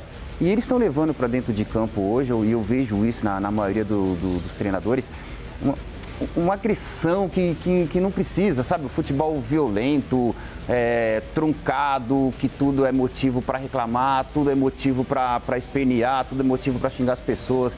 Se você vê hoje, por exemplo, os bancos de reserva, a quantidade de cartão amarelo e vermelho que os bancos de reserva estão tomando é uma coisa absurda. Então, a maioria desses treinadores vem passando para os jogadores, em vez de passar para eles uma tranquilidade, estão passando uma intranquilidade, querendo demonstrar que o futebol é essa agressividade que eles estão usando. Mas não é. O Cafu, deixa eu botar um negócio pra você é o capitão, o famoso capita do Penta e tal. Se você tivesse presenciado uma cena dessa, o preparador físico dá um soco na cara de um jogador, você como capitão, você faria alguma coisa ali? Olha, Beija, eu como capitão e todas as equipes que eu trabalhei, isso jamais iria acontecer. Até porque o ambiente era um ambiente propício para que isso não acontecesse. O ambiente do Flamengo, que eu acabei de falar aqui, é um ambiente muito agressivo. É a agressividade do seu diretor, é a agressividade do seu presidente, é a agressividade do diretor de esporte, é a agressividade do treinador, dos jogadores, do preparador físico. O ambiente que o Flamengo vive hoje não é um ambiente apto à prática de futebol. Porque o futebol é alegre, é feliz, é descontração, é descontrair, é dar risada, é sacanear um ou outro. E o que você vê no Flamengo hoje é completamente diferente. Eu não sei qual atitude que eu tomaria se eu visse, por exemplo, um preparador físico meu dar um soco em um jogador. Cara, é que nós nunca vimos isso acontecer. Nem passou perto, nem passou perto disso acontecer. Existe sim as confusões. Deixa disso, para, vai. Mas aquelas coisinhas ali agora, o ponto de você agredir um jogador ou o jogador agredir um preparador físico é a primeira vez na história que eu vejo. Ô, mano, vai ser, na tua opinião, a melhor opção do Flamengo é o Tite? Você vai ficar triste se o Tite for pro Flamengo? Não, Benja, eu acho que o torcedor precisa parar com esse negócio de é porque ele devia voltar pro Corinthians, etc. Eu acho que não, cara. O Tite é profissional, ele já conquistou o que ele conquistou no Corinthians, a torcida precisa ser grata por tudo que ele fez, mas o Tite, se ele quiser optar pelo Flamengo, hoje o trabalho profissional dentro do Flamengo, o investimento, a possibilidade de títulos do Flamengo, é muito mais atrativo, Benjamin, e sedutor do que uma proposta do Corinthians. O Corinthians, Benja, é o feio na balada, tá lá pra fazer número. O Corinthians é coadjuvante de qualquer campeonato que ele dispute. O Flamengo não. Só que aí que tá, Benja, eu só quero voltar um pouco nesse assunto Pedro, que foi aí talvez o estopim pra culminar com tudo que aconteceu dentro do Flamengo. Cara, é óbvio que a gente condena a violência. É claro que a violência, em qualquer circunstância, ela é abominável. Porém, o Flamengo, Benja, é terra de ninguém há muito tempo. O Flamengo hoje ele tem uma série de jogadores entojados dentro do seu elenco que acham que mandam no clube. O Gabigol acha que é maior que o Flamengo, o próprio Pedro, Benja, naquele ato que acabou acontecendo a agressão posteriormente, o que é condenável, repito, mas ele foi antiprofissional naquela partida, porque ele estava aquecendo Ele estava aquecendo e parou o aquecimento quando ele viu que ele não entraria. Ele foi para o banco de reservas e abandonou. Isso daí também é quebra de hierarquia, Benjamin. E não justifica, né? Exatamente. Tomar um soco na cara, mas ele também errou. Não justifica a agressão que ele sofreu, mas isso demonstra, Benjamin, que tem jogadores que acham que são maiores que o clube. E, cara, por exemplo, Paulo Souza não deu certo, Domenech não deu certo, Vitor Pereira não deu certo. Enfim, uma série de treinadores que por lá passaram, nenhum deu certo para essa cambada de entojados que hoje vestem a camisa do Flamengo. Foram campeões, ganharam tudo, perfeito, mas eles foram muito bem remunerados para isso também. O jogador ele precisa se conscientizar que ele é funcionário do clube. Mas só para responder sua pergunta, Benja, eu acho que hoje o melhor técnico para o Flamengo seria o Jorge Jesus. É aquele colinho de mamãe, aquela bola certeira. Porque, cara, o Tite seria um colinho de mamãe pro Corinthians. Hoje, o Tite não tem essa bagagem que o Jorge Jesus tem no Flamengo. Ele não tem essa empatia e esse carinho que a torcida tem pelo Jorge Jesus. E ele seria cobrado da mesma maneira. Eu só queria falar uma coisa assim da questão do Pedro, né? O jogador, no aquecimento, perceber que o treinador já fez todas as alterações e não ia entrar e ficar invocado com isso, irritado e parar de aquecer, isso eu já vi diversas vezes. Isso aí é uma questão administrativa. É uma norma. Isso acontece quase sempre com aqueles jogadores que se consideram um pouquinho mais acima, estrela. É uma questão administrativa. O cara tá ali, foi uma atitude errada do jogador, sai multado, não tem soco, não tem tapa, não tem nada. Não tem soco, não tem... Nunca teve soco e tapa numa questão como essa. Na questão do jogador, o time estava perdendo... O lance foi, o time estava perdendo 3-1 do Olímpia. Ou estava 2-1, não sei se já estava 3-1. Ele fez todas as alterações. E o centroavante não entrou. Não, essa partida foi contra o Atlético em Minas. O Flamengo ganhou esse jogo. Não foi? Foi contra o Atlético. Ele não entrou. Ele não entrou. Sim. O Pedro não entrou. É um jogador que entra sempre. É um jogador que acabou de jogar na Copa do Mundo. Hoje tem 5 alterações. Você tira o craque do time, você vê os jogos aí, saem os melhores jogadores, entram outros jogadores. No caso do Flamengo, ele tem 2 centroavantes, que é o Pedro e que é o Gabriel, que pode ser titular em qualquer equipe do Brasil. Então, nas 5 alterações, faz parte o Pedro entrar. Isso na cabeça dele, na minha, eu acho que o Cafu, eu acho que o Emerson. É uma alteração. Se eu estou no banco, eu tenho 5, eu vou pôr o Pedro, caramba. O Pedro está aqui. Como que eu vou pôr 5 caras e não vou pôr o Pedro? O cara se revoltou e não foi aquecer. Não xingou o Sampaoli, que eu saiba, não xingou o preparador físico, falou que não ia, parou de aquecer. Isso eu já vi 300 vezes e talvez eu tenha até feito isso alguma vez. E não acontece nada, é uma questão administrativa. Eu fiz Brasil e França em 86, eu estava no banco, era titular das 3 primeiras partidas, eu estava no banco, foi para a prorrogação, eu achei que eu tinha que entrar, como eu estou falando agora. Precisava ganhar da França, eu não podia levar para os pênaltis. Eu achei que tinha que ir para o outro atacante. E o Tele preferiu colocar um meio campo, ele colocou o Silas. Ok, foi a escolha dele, eu fiquei invocadíssimo. Mas o Tele não me deu soco, nem o Tim, nem eu neles, não aconteceu tapa, nem nos falamos. Ele estava lá do outro lado, eu estava lá do outro lado do banco. Eu fiquei irritado, mas não falei com ninguém, não reclamei com o banco, não fiz nada. A minha cara era de irritação. Tem um fotógrafo que tirou a foto e aparece. Mas não teve essa confusão toda. O preparador físico não tem o direito, aliás, ninguém da comissão e nenhum jogador tem o direito de se agredir, né? Jogador com comissão técnica. Porque tem um respeito nesse meio aí, que foi quebrado no Flamengo. Quantas vezes você já ficou invocado com o treinador, Cafu? Nossa, várias. Quantas vezes o treinador ficou invocado com você? Várias. Já pode ter xingado, discutido, mas ninguém partiu para agressão física, porque na nossa época, na minha, que foi lá atrás, mas até a deles e tal, tinha um respeito no meio que era intocável. Eu posso estar louco de raiva com aquele cara lá, mas ele é o treinador do meu time.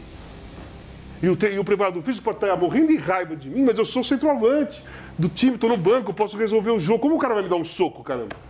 Isso não existe, cara. E respeito esse, Casão, que eu tô vendo que nos clubes tá acabando. Exatamente. Esse respeito não está sendo recíproco.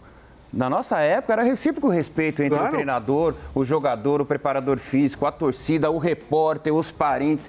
Mas o que eu vejo hoje, a cada dia que passa com o futebol, é que eu posso fazer o que eu quero na hora que eu quero e não vou ser punido. Eu vou lá. Aquece? Não, não vou aquecer. Entra? Não, não vou entrar. Como não? Você é pago para isso. Você é profissional, você vai aquecer. Agora, se eu vou te colocar em campo, não, é uma decisão que nem você falou. Minha, é do treinador. Mas isso não me dá o direito de eu falar, não, eu não vou aquecer, você me dá um soco. Claro, isso não me dá direito de eu falar, não, eu quero aquecer, e você vai lá agredir o jogador. Mas, Cafu, o Flamengo é uma baita zona, porque semanas depois o Gerson e o Varela saíram na mão. E depois de algumas semanas o Marcos Braz com o torcedor. Quando você fala de má administração, isso sim é uma má administração. Porque um elenco não pode, dessa maneira, em menos de 15 dias, estar nessa bagunça que está. O Flamengo está sendo mal administrado? Cara, olha a bagunça que está, poxa vida. Também acho. Mas não precisa nem falar, olha a bagunça que está. O preparador agredindo o jogador, os jogadores um agredindo o outro, os nossos dirigentes um agredindo o outro. Hoje em dia parece que a gente tem... Flamengo e Corinthians, Cafu, para mim, estão sendo mal administrados de formas diferentes. De formas diferentes. Mas mal administrados. Se você pega os elencos são bons, mas elenco não ganha jogo. E isso é claro. Vocês estão aqui, você sabe. Se elenco ganhasse o jogo, o Paris Saint-Germain era campeão de tudo absoluto. E não é. O que ganha jogo é o vestiário, é o dia a dia, é o relacionamento, é o ambiente. É o respeito que é a principal de tudo, é o comprometimento, é você ter respeito com o treinador, com o preparador, falar, ó, não vou jogar, vou continuar treinando, quando chegar a minha oportunidade eu entro. Eu acho que isso está, a cada dia que passa, está tendo menos esse respeito, bem menos esse respeito em relação a treinadores, jogadores, torcidas e dirigentes. Eu acho que por isso que está virando essa bola de neve e cada dia que passa... Cada vez mais agressivo. Cada vez mais agressivo. Cada vez mais. Daqui a pouco vai vir um assunto aí polêmico, velho. Eu quero ver o Mano, o Sheik, o Casão, o Cafu. O Mano vai surtar. Mas agora tá na hora da fezinha do Benja. Eu tenho certeza que o Mano vai surtar. Vamos lá.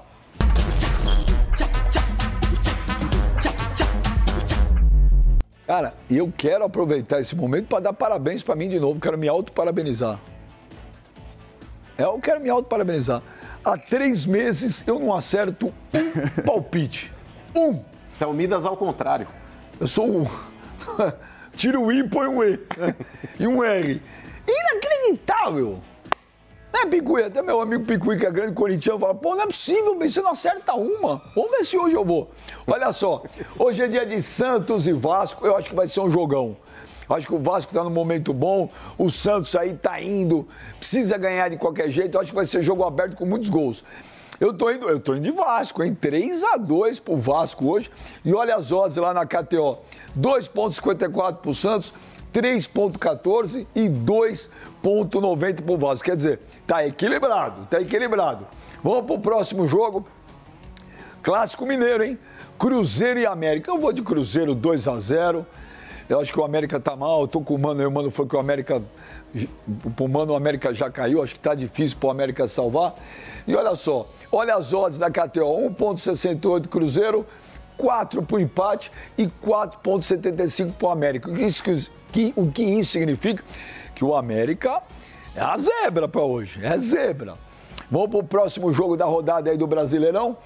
Tem o clássico, eu tô indo de 1-1. Eu acho que o Curitiba precisa ganhar de qualquer jeito, mas acho que o time do Curitiba tá complicado, apesar que é no Couto Pereira.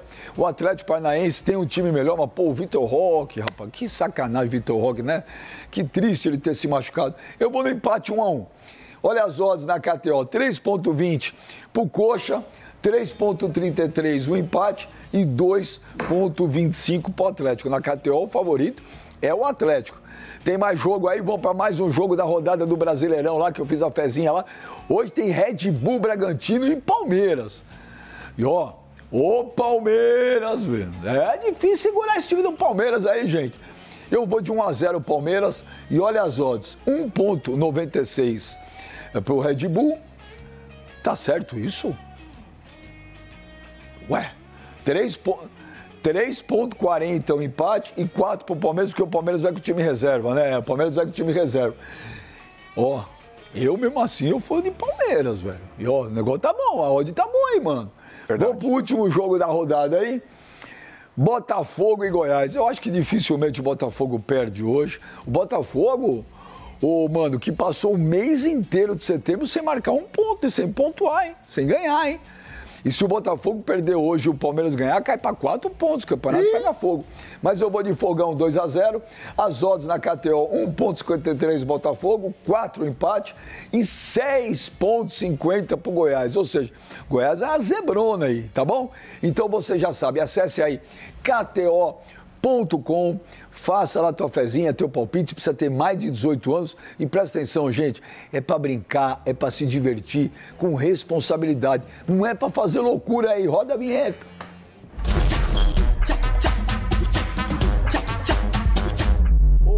Olha só, nós temos aqui o Cafu, que jogou num monte de time, mas é ídolo de vários, né? O Cafu tá na seleção de todos os tempos, é de muita gente no São Paulo Futebol Clube.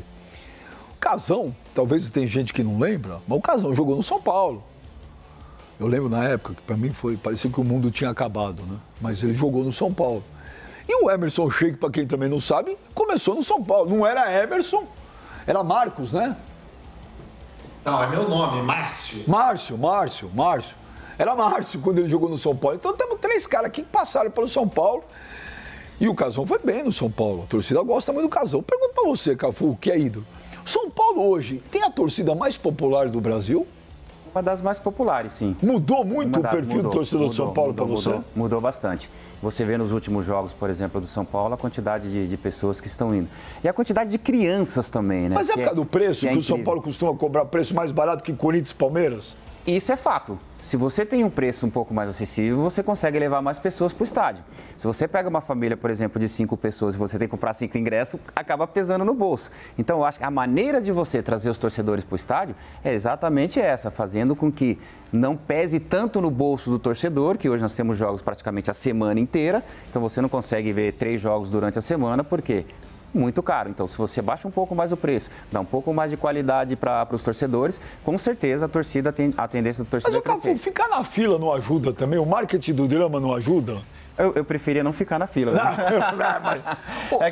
Ajuda um pouco, porque cria-se a expectativa de que esse ano vai dar certo, esse ano vai dar certo, esse ano vai dar certo. E aí você vem criando a expectativa, não, esse ano eu vou ver meu time ganhar, esse ano eu vou ver meu time ganhar. Mas ficar na fila nunca é bom, é sempre bom você conquistar, ganhar título. Walter, o São Paulo tem a torcida mais popular do Brasil hoje? Não, eu estou falando isso faz tempo e virou uma polêmica absurda, né? Principalmente boa parte da torcida do Corinthians se revolta com isso, porque não consegue entender. Então eu vou explicar. A torcida do São Paulo hoje ela é mais popular do que a torcida do São Paulo antiga. A torcida do São Paulo, a questão do tabu, do tempo sem ganhar título, eu acompanhei o Corinthians quando ficou 23 anos. Uma boa parte. Isso mexe? Totalmente, porque primeiro que é aquilo ali, que é a expectativa que vai ganhar. Então você começa a ir no estádio, todo mundo começa a ir no estádio porque, acho que nós vamos ganhar e começa a ir no estádio. E aí, o que acontece? Forma um grupo de torcedores mais apaixonados do que aqueles que eram antes acostumados a já ganhar títulos. Mal acostumados. Não, mal acostumados, o que seja. Perde um pouco aquela paixão doentia. Aquele negócio de torcedor roxo, que se fala... Você torce pro Corinthians? Sou torcedor roxo do Corinthians. Torcedor do Corinthians era definido assim nos anos 70, nos anos 80. Que lá é torcedor roxo. Roxo por quê? Não ganhava título de jeito nenhum e ia sempre e se apaixonava cada vez mais, cada vez mais, cada vez mais. O São Paulo criou esse tipo de torcedor. Está criando um novo modo de torcer que é apaixonante. Que o São Paulo, na minha época, não do Cafu, na minha época, nós tínhamos um grande time que lotava clássico. Eu joguei contra o Comercial de Ribeirão Preto numa quarta-noite em julho com 500 pessoas. Eu, Careca, Miller, Pita, Oscar, Dario Pereira, no Morumbi? Paulo Roberto, Nelsinho, todos jogadores de seleção, o Dario da seleção uruguaia, todos jogadores de seleção, um grande time, mas que, contra o Comercial do Ribeirão Preto, numa quarta-noite com frio, não atraía o torcedor. Hoje vai. Hoje vai. Hoje o torcedor não vai. O preço do ingresso ajuda? Claro que ajuda. E quando eu falo que o estádio do Morumbi se tornou o estádio mais popular de São Paulo, é porque na década de 90 para trás, o estádio do Morumbi era a elite de São Paulo. Porque os outros, o Palmeiras tinha o Parque Antártica, que era meia boca, legal, mas meia boca. O Corinthians não tinha, jogava no Pacaembu, maravilhoso, o Pacaembu, mas não era do Corinthians. O Santos tinha a Vila, lá em Santos, mas não era da capital. O Canindé era legal, se jogava lá, mas o campo era ruim. Então, o campo da elite, o campo que todo mundo fala, caraca, esse é o campo, era o Morumbi. Hoje, o Palmeiras tem uma arena, o Corinthians tem uma arena, o Santos vai fazer uma arena e o São Paulo continua com o Morumbi. Então, inverteu, porque o custo das arenas é muito alto para os torcedores. E o custo do estádio, quando o São Paulo colabora, não é tão alto assim. O estádio do Morumbi, a diretoria pode baixar o preço para colocar a torcida, que vai bancar os custos do estádio, até porque é dele mesmo. Na arena, se você baixar o preço do ingresso, você não vai pagar o custo da arena, que tem mármore, que tem torneira de ouro, que tem não sei o quê, que não significa nada para o torcedor. Aí, viu? Eu concordo. Eu sou crítico também, Casão.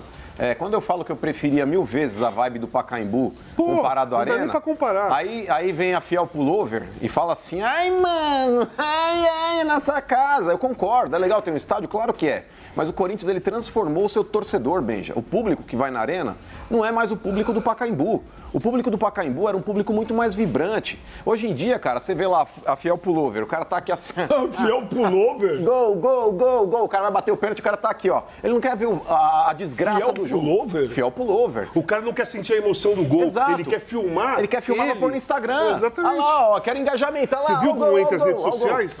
Você viu como entra as redes sociais de novo, que eu falei lá no começo do programa? Que o mundo está dividido entre você ser alguma coisa e celebridade. Até o torcedor de futebol que é apaixonado vira celebridade no estádio. Ao invés de ele ver o Renato Augusto meter a bola na gaveta e vibrar, não, ele não vê o Renato Augusto meter a bola na gaveta, porque ele fica filmando o Renato Augusto bater a bola na gaveta e ele olhando para Exato, ele não tá vendo o campo. Câmera, cara. Então o negócio é o seguinte, Casão, por exemplo, eu acho que tem que ter uma cartilha de arquibancada, cara. E quando eu falo isso, aí começam a me encher o saco. Pra mim, ó, arquibancada de jogo de futebol devia ser festa, igual festa de jogador. Você pega o celular e deixa na porta, assim, sabe? É verdade, irmão. Você tem que estar focado ali. Ele tem razão, cara. Você tem que ir no estádio pra torcer, pô, pro seu time. Você quer tirar selfie? Vai na festa. Vai num barzinho à noite, pô. Você é torcedor? Na hora do gol, na hora que o cara vai bater o último pênalti, vai classificar seu time, você vai tirar uma selfie. Pois é.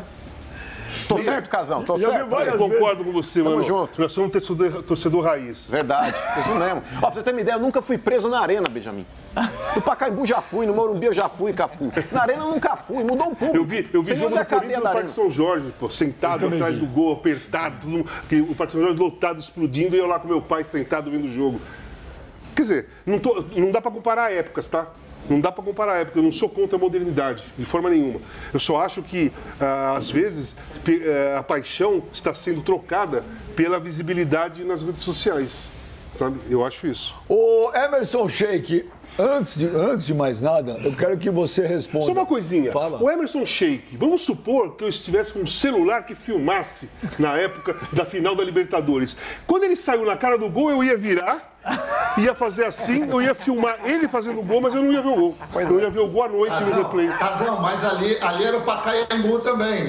Mas assim, eu acho que, ó, vou discordar de vocês dois, não queria, Casão não queria, mas, ó, aqui é Corinthians, tá maluco? Ô, Sheik. Ô, Sheik, só um minuto. Porque agora me bateu a curiosidade aqui para eu estar pro Walter.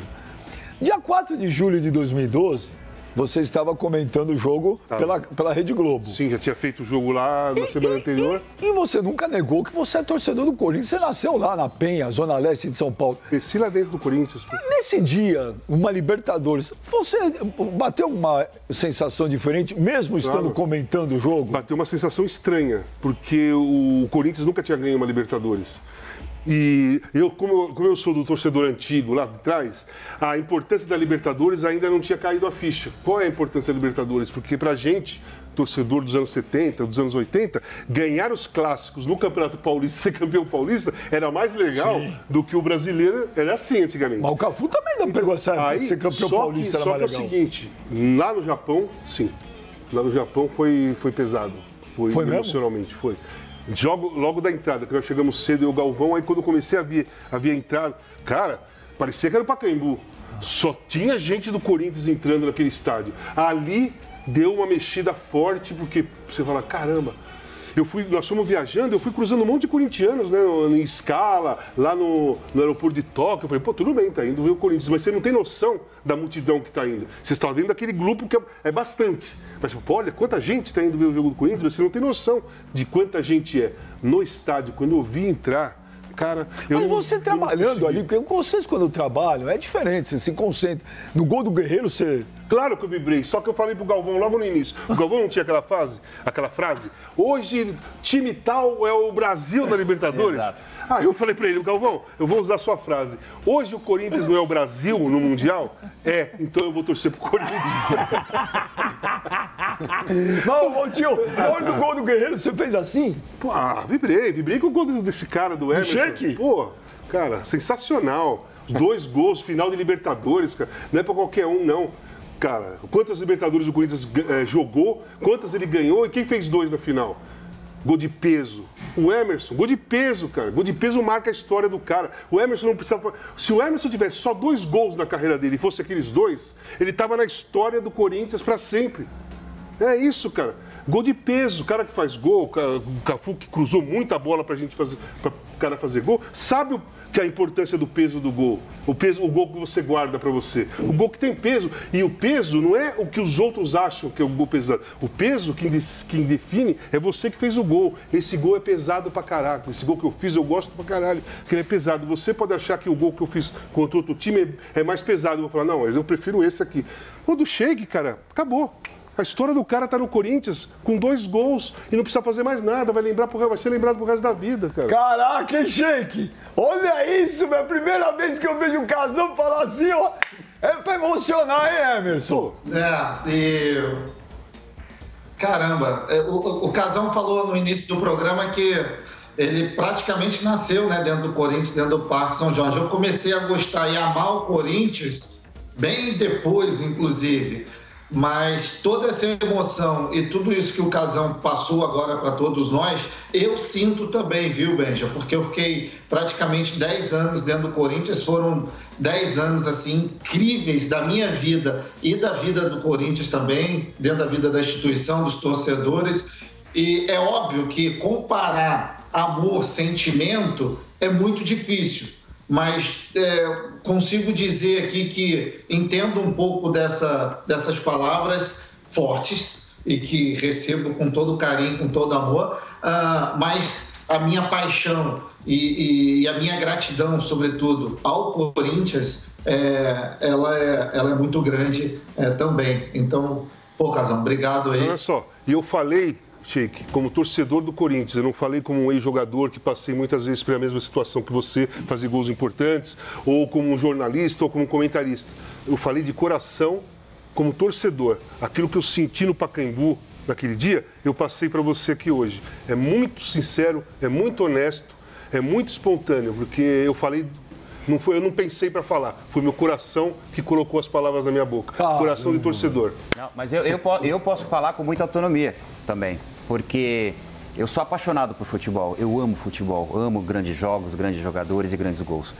Os 2 gols do Sheik realmente foram gols, não só marcaram uma geração, ficou marcado na carreira do Sheik e vai marcar para o resto da vida.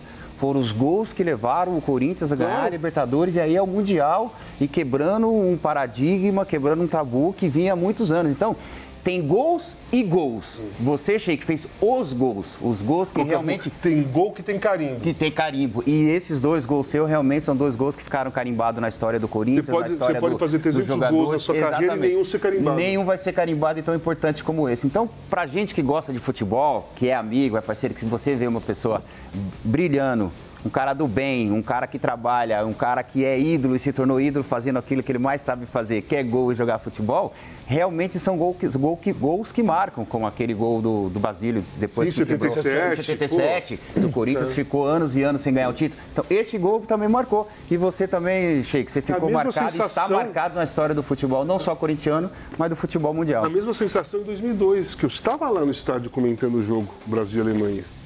Estava vendo ali. Eu vi lá no estádio o Ronaldo fazer os 2 gols. Cara... Você se emocionou pra caramba? Você muda completamente.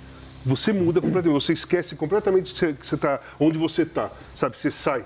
Eu estava comentando o jogo, por segundos, eu saí da onde eu estava. Assim. Você esquece que você está numa cabine, você fica olhando aquilo, você fala, pô, cara, você presenciar o Brasil ser campeão do mundo, sentado e com gols, né? Porque 94 foi, mas foi 0-0, faltava aquele gol, né? Agora, em 2002, você vê o gol no estádio. Cara, eu fiquei no meu hotel com esses caras 2 meses, 1 mês e pouco, cara. Eu cruzava com eles pra lá e pra cá, comentava, criticava, elogiava e cruzava os caras pra lá e pra cá, pra lá e pra cá. Aí chega o último jogo, que é o final do trabalho deles e o final do meu trabalho também. O deles, muito importante, porque eles estavam jogando, o meu super desgastante, porque você vai pra lá, pra cá, pega a mala, tal, não sei o quê. Aí você vê aquilo ali, cara, não tem preço você ver um cara fazer 2 gols numa final de Copa do Mundo. Não tem. E pro corintiano, os 2 gols do Sheik foram gols de final de Copa do Mundo. Emerson Sheik, brother. Eu, se fosse você, eu gravava esse programa e guardava aí pra você, hein, velho? Todos os programas eu gravo, então já tá gravado, velho. Mas eu fico muito feliz porque são 2 caras que são referências, né? Para todos nós que viemos ali de uma geração seguinte. E tá podendo ouvir isso deles, assim, pô, do caramba. Obrigado. Pô, muito obrigado. O Sheik conseguiu, Benjamin, ofuscar a independência americana. Dia 4 de julho, a libertação do Corinthians. Ninguém mais fala lá do tio Sam. Não, Ninguém mais fala do Passou tio Sam. batido. Agora passa batido. É assunto de segundo plano. Mas, Casão, eu acho legal pra caramba você ter falado esse teu relato pessoal dos 2 casos, mas em especial da seleção brasileira. Porque você se criou um negócio, né, que parece que você não gosta dos caras, teve treta, e você tá falando justamente o contrário. Não, o lance é assim, eu sou um jornalista, um comentarista e colunista. Eu vou escrever aquilo que eu acho daquele momento. Isso não significa que interfere no meu sentimento como torcedor de um clube, de uma seleção. Isso não interfere, não tem nada a ver. Lá, em 2002, eu e o Falcão criticamos o Ronaldo no dia do jogo com a Turquia. Nós achávamos que ele tinha que ser substituído, que ele não estava pegando na bola, ele vai lá e faz o gol de biquinho e ganha de 1-0. O comentário que nós fizemos foi como comentarista, aquilo que você acha.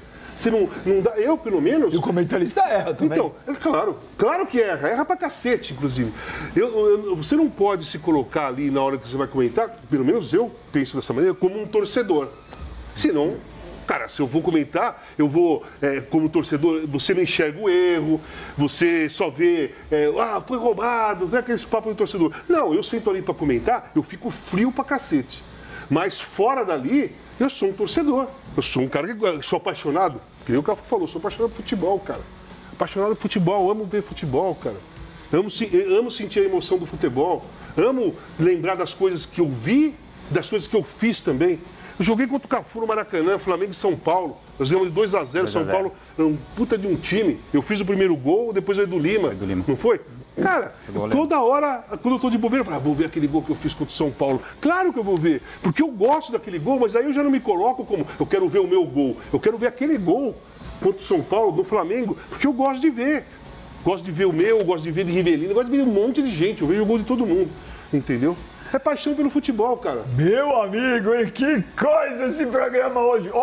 Nós vamos fazer um intervalo rapidinho, mas vou avisar. Não sei do que se trata, Cafu, Mano e Sheik e Casão. Mas depois do intervalo, parece que alguém ligou ou mandou uma mensagem pro Emerson Sheik, né? Não sei se não gostou de algo que foi falado no programa e o Sheik vai falar aí depois do intervalo. Eu não sei do que é, tá? Mas... O programa aqui é democrático. Mesmo se criticamos e alguém não gostou, não tem problema nenhum. Nós vamos para o intervalo, a gente já volta. Tá louco, que programa.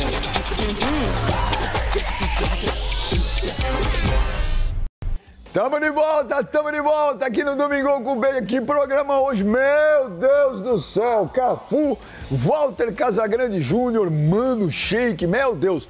Vamos lá para a despedida lá em Curitiba com o Rafael. Que é isso que o Rafael Moreira está na mão? Eu achei que era um boneco. Pô, que medo, velho. É de verdade. É uma criança. Ainda bem que eu não falei nada. Fala aí, Rafa. Hulk, faz assim com o Beijo, faz assim. Ele é fera. Ô, Hulk, o Curitiba ganha hoje, o Coxa? Sim. Quanto? 3-0. 3-0. Se o Hulk falou, quem sou eu pra discordar? Vem aqui, turma, rapidinho. Seu nome? Gustavo. De onde você é? Sou aqui de Curitiba mesmo. Caravana de onde? Caravana de Pinhais. Ah, então fala pra mim. Benja tá ali, Casagrande, Cafu, mano, rapaziada toda. Por que o Coritiba tá nessa situação, Gustavo? Cara, não é de agora, é de anos já, erros de diretoria que vem se acumulando e hoje a gente carrega esse fardo. A venda da SAF a gente tem uma espera de melhora, mas é um projeto a longo prazo. Deveria ter começado já esse ano. Teve investimento, investiu em futebol, o maior investimento da história e pior campanha da história. A gente deu mais um voto de confiança para eles aprovando essa SAF, mas até agora eles não retribuíram esse voto de confiança que nós demos. Tá certo, obrigado. Para de fumar esse negócio aí que faz mal. Vem cá, vem falar comigo rapidinho. Ó, o Coritiba, o Atletiba 373. 373. Até me confundi, que esse negócio de cigarro e de coisa é ruim. Qual o seu placar do jogo? 3-0 Coxa hoje. Ô, louco, mas o Atlético não tá bem? Não tá lá em cima? Ah, tá bem, mas ele é freguês nosso sempre. A história mostra isso. Os números não mentem. Rapidinho, só o Thiago aqui também tá acompanhando o Benja. Beleza? 3-0 Verdão também. Tradição não é moda. Dá-lhe Coxa, bora! A confiança tá alta. E aí, Janice, como é que tá? Oiê, pois é, muita emoção, muita confiança e esperança aqui na Vila Belmiro. Olha, gente, a chuva apertou aqui, tô cheia de sal grosso, porque já passou a gente jogando sal grosso também. E tudo, sabe por quê, gente? Sai zica, esse é o mantra. É isso aí, sai zica, o Santos vai pra cima mesmo, porque time grande não cai. E aí, Benjo, um grande abraço pra vocês, pra todo mundo, os amigos aí da bancada e tal. O Santos é o time da virada e nós vamos pra cima e nós vamos salvar o Santos mais uma vez, carregar o time nas costas. Opa, aí sim, gente, não falta esperança por aqui. Rapidinho, vamos lá. O Santos está 15 dias sem treinador. Quem deve ser o novo técnico do Santos? Para o ano que vem, para futuro, para programação do ano que vem, Cuca. Cuca? Cuca, na minha... Eita, Cuca. polêmico. Polêmico. Segue o Marcelo Fernandes até o final desse mandato e deu. Do ano que vem, um novo projeto. O Cuca que levou o Santos à final da Libertadores. Vamos saber de você, placar de hoje. O placar hoje é um jogo difícil. Vasco vem jogando bem. Vasco tá numa ascensão, mas aqui é o Santos. É 2-0 hoje. 2-0 sem susto. Vamos, ML9, Marcos Leonardo. Hoje o ataque é Marcos Leonardo e Soteldo Mendonça continua de fora, machucado. Bem, já é com você. Um beijo grande pra todo mundo aí no estúdio, gente. Hoje o programa tá demais, viu? Só estrelas. Beijo, Janice. Gostei da camiseta do cara. Sai zica! É sim ou não, Cafu? Ele falou que time grande não cai. Cai? Ah, cai. Cai. Eu já vi os times grandes caindo, então cai, viu? Não vai... Ô, Sheik, você falou que recebeu aí, não sei se é uma ligação, uma mensagem. De quem? Do que se trata, Sheik? Pois é, Benjamin. Falávamos aqui da gestão de Flamengo, de Corinthians... E eu fiz contato aqui, fui eu que enviei mensagem lá no Corinthians para os meus amigos, as pessoas que eu tenho um bom relacionamento, falando que no Domingo com o Ben já estávamos falando deles, da gestão do Corinthians e tudo que vem acontecendo no clube. Bom, perguntei se eles queriam falar alguma coisa e veio sim uma resposta e vou ler para você, para todo mundo que nos acompanha aqui. O tempo, a gente está apertado com o tempo que eu estou sabendo. Bom, Ben, é o seguinte... Chegou aqui a mensagem assim, ó. A gestão tinha a missão de resolver as contas do clube. E isso foi feito. Meu título vai ser colocar as contas em dia. Palavras lá de dentro do Corinthians. Dobrou o faturamento em 2 anos. Pode atingir 1 bilhão nesse ano, camisa valorizada em 40%, imposto em dia, conseguiu a CND, para quem não sabe, certidão negativa de débitos, superávit nos 3 últimos anos na gestão, uma final de Copa do Brasil e pode chegar a uma final de Sul-Americana. Nunca se usou tanto a base do Corinthians como agora, refletindo em vendas fundamentais para equilibrar as contas. Se olhar os resultados de futebol, pode criticar duramente. Se olhar a gestão, que foi o compromisso e é a melhor da história. Corinthians. Então, eu vou te falar, se essa gestão é a melhor da história... Foi do Corinthians que mandaram a mensagem ou foi do Manchester City? Que eu acho que foi o City, né? Com todo esse dinheiro, com toda essa definição. E outra coisa, não lançou jogador jovem nenhum, colocou o jogador jovem para jogar que estava uma roubada. O time estava jogando mal, não tinha quem colocar, a torcida pegando no pé, então coloca a molecada. Foi assim que o Corinthians fez esse ano, fez o ano passado e deu sorte sorte de não queimar jogador, porque os moleques subiram com personalidade. O Pedro tem 17 agora, tinha 16 anos quando jogou. O Pedro tinha 16 anos. Foi vendido diversos grandes jogadores jovens a preço de banana. É isso que eu ia falar. Diversos, principalmente o Robert Renan, que é um dos melhores zagueiros jovens da Europa, um dos melhores jogadores jovens da Europa, não é zagueiro. E foi embora de graça, porque ele foi no pacote do Alberto. Não teve grana. Então, essa mensagem, não o que o Emerson falou, o que ele recebeu não é real. Não é real. Se for real, pode mostrar, mostra os números, sai dar uma entrevista, mostra o papel, porque tem um monte de dívidas saindo nas redes sociais, inclusive da Caixa, inclusive da Prefeitura, vários. Você não acompanhou? Então é isso. Não, eu ia falar só tudo. Só para completar o que o Casão falou muito bem. Qual foi o treinador que deu oportunidade para esses jovens que estão estourando no Corinthians? Quem? Vanderlei. Cadê o Vanderlei? Foi mandado embora. E por que eles pegam... Foi o ano que mais lançou jogador, foi a gestão que mais lançou jogador e eles mandam embora o treinador que lançou? Quem mais lançou foi o treinador. Não tem convicção nenhuma, não tem nada. É nesse aspecto que nós estamos falando. É esse tipo de gestão que nós estamos falando. Porque se você pega, por exemplo, um grande... Volta a falar, o Corinthians é um grande clube, é um clube de tradição. Claro. É um clube que merece respeito. E esse respeito é recíproco das outras pessoas também. Mas quando você fala, eu falo de gestão, quando eu falo de administração, eu falo que um clube que planteia que quer ser campeão, você não pode passar 8 treinadores em uma temporada. Não é uma gestão, é esse tipo de gestão que eu falo, não é uma gestão legal. Para você fazer uma gestão e conquistar títulos e chegar no objetivo final, é um treinador que você dá oportunidade para ele, independente dos resultados, porque você não pode avaliar o trabalho de um treinador na metade do ano. Humanamente isso é impossível acontecer. É isso que nós falamos. E outra coisa, né? Tira totalmente a responsabilidade fora.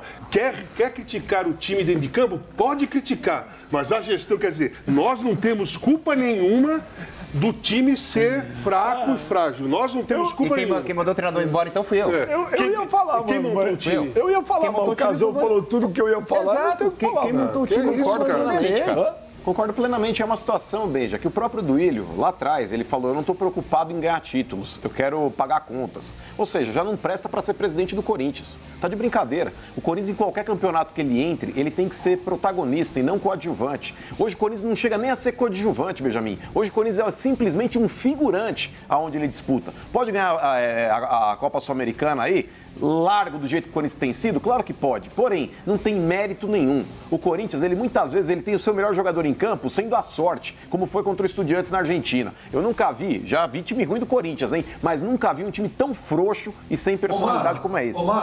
Mano, o Corinthians passando agora do Fortaleza. Sim, eu sei que o sim no futebol não existe, mas Corinthians passando do Fortaleza, conquistando a Sul-Americana, não seria uma resposta do Corinthians, diretoria, esse grupo de atletas para 2023? O torcedor não se contentaria com esse título?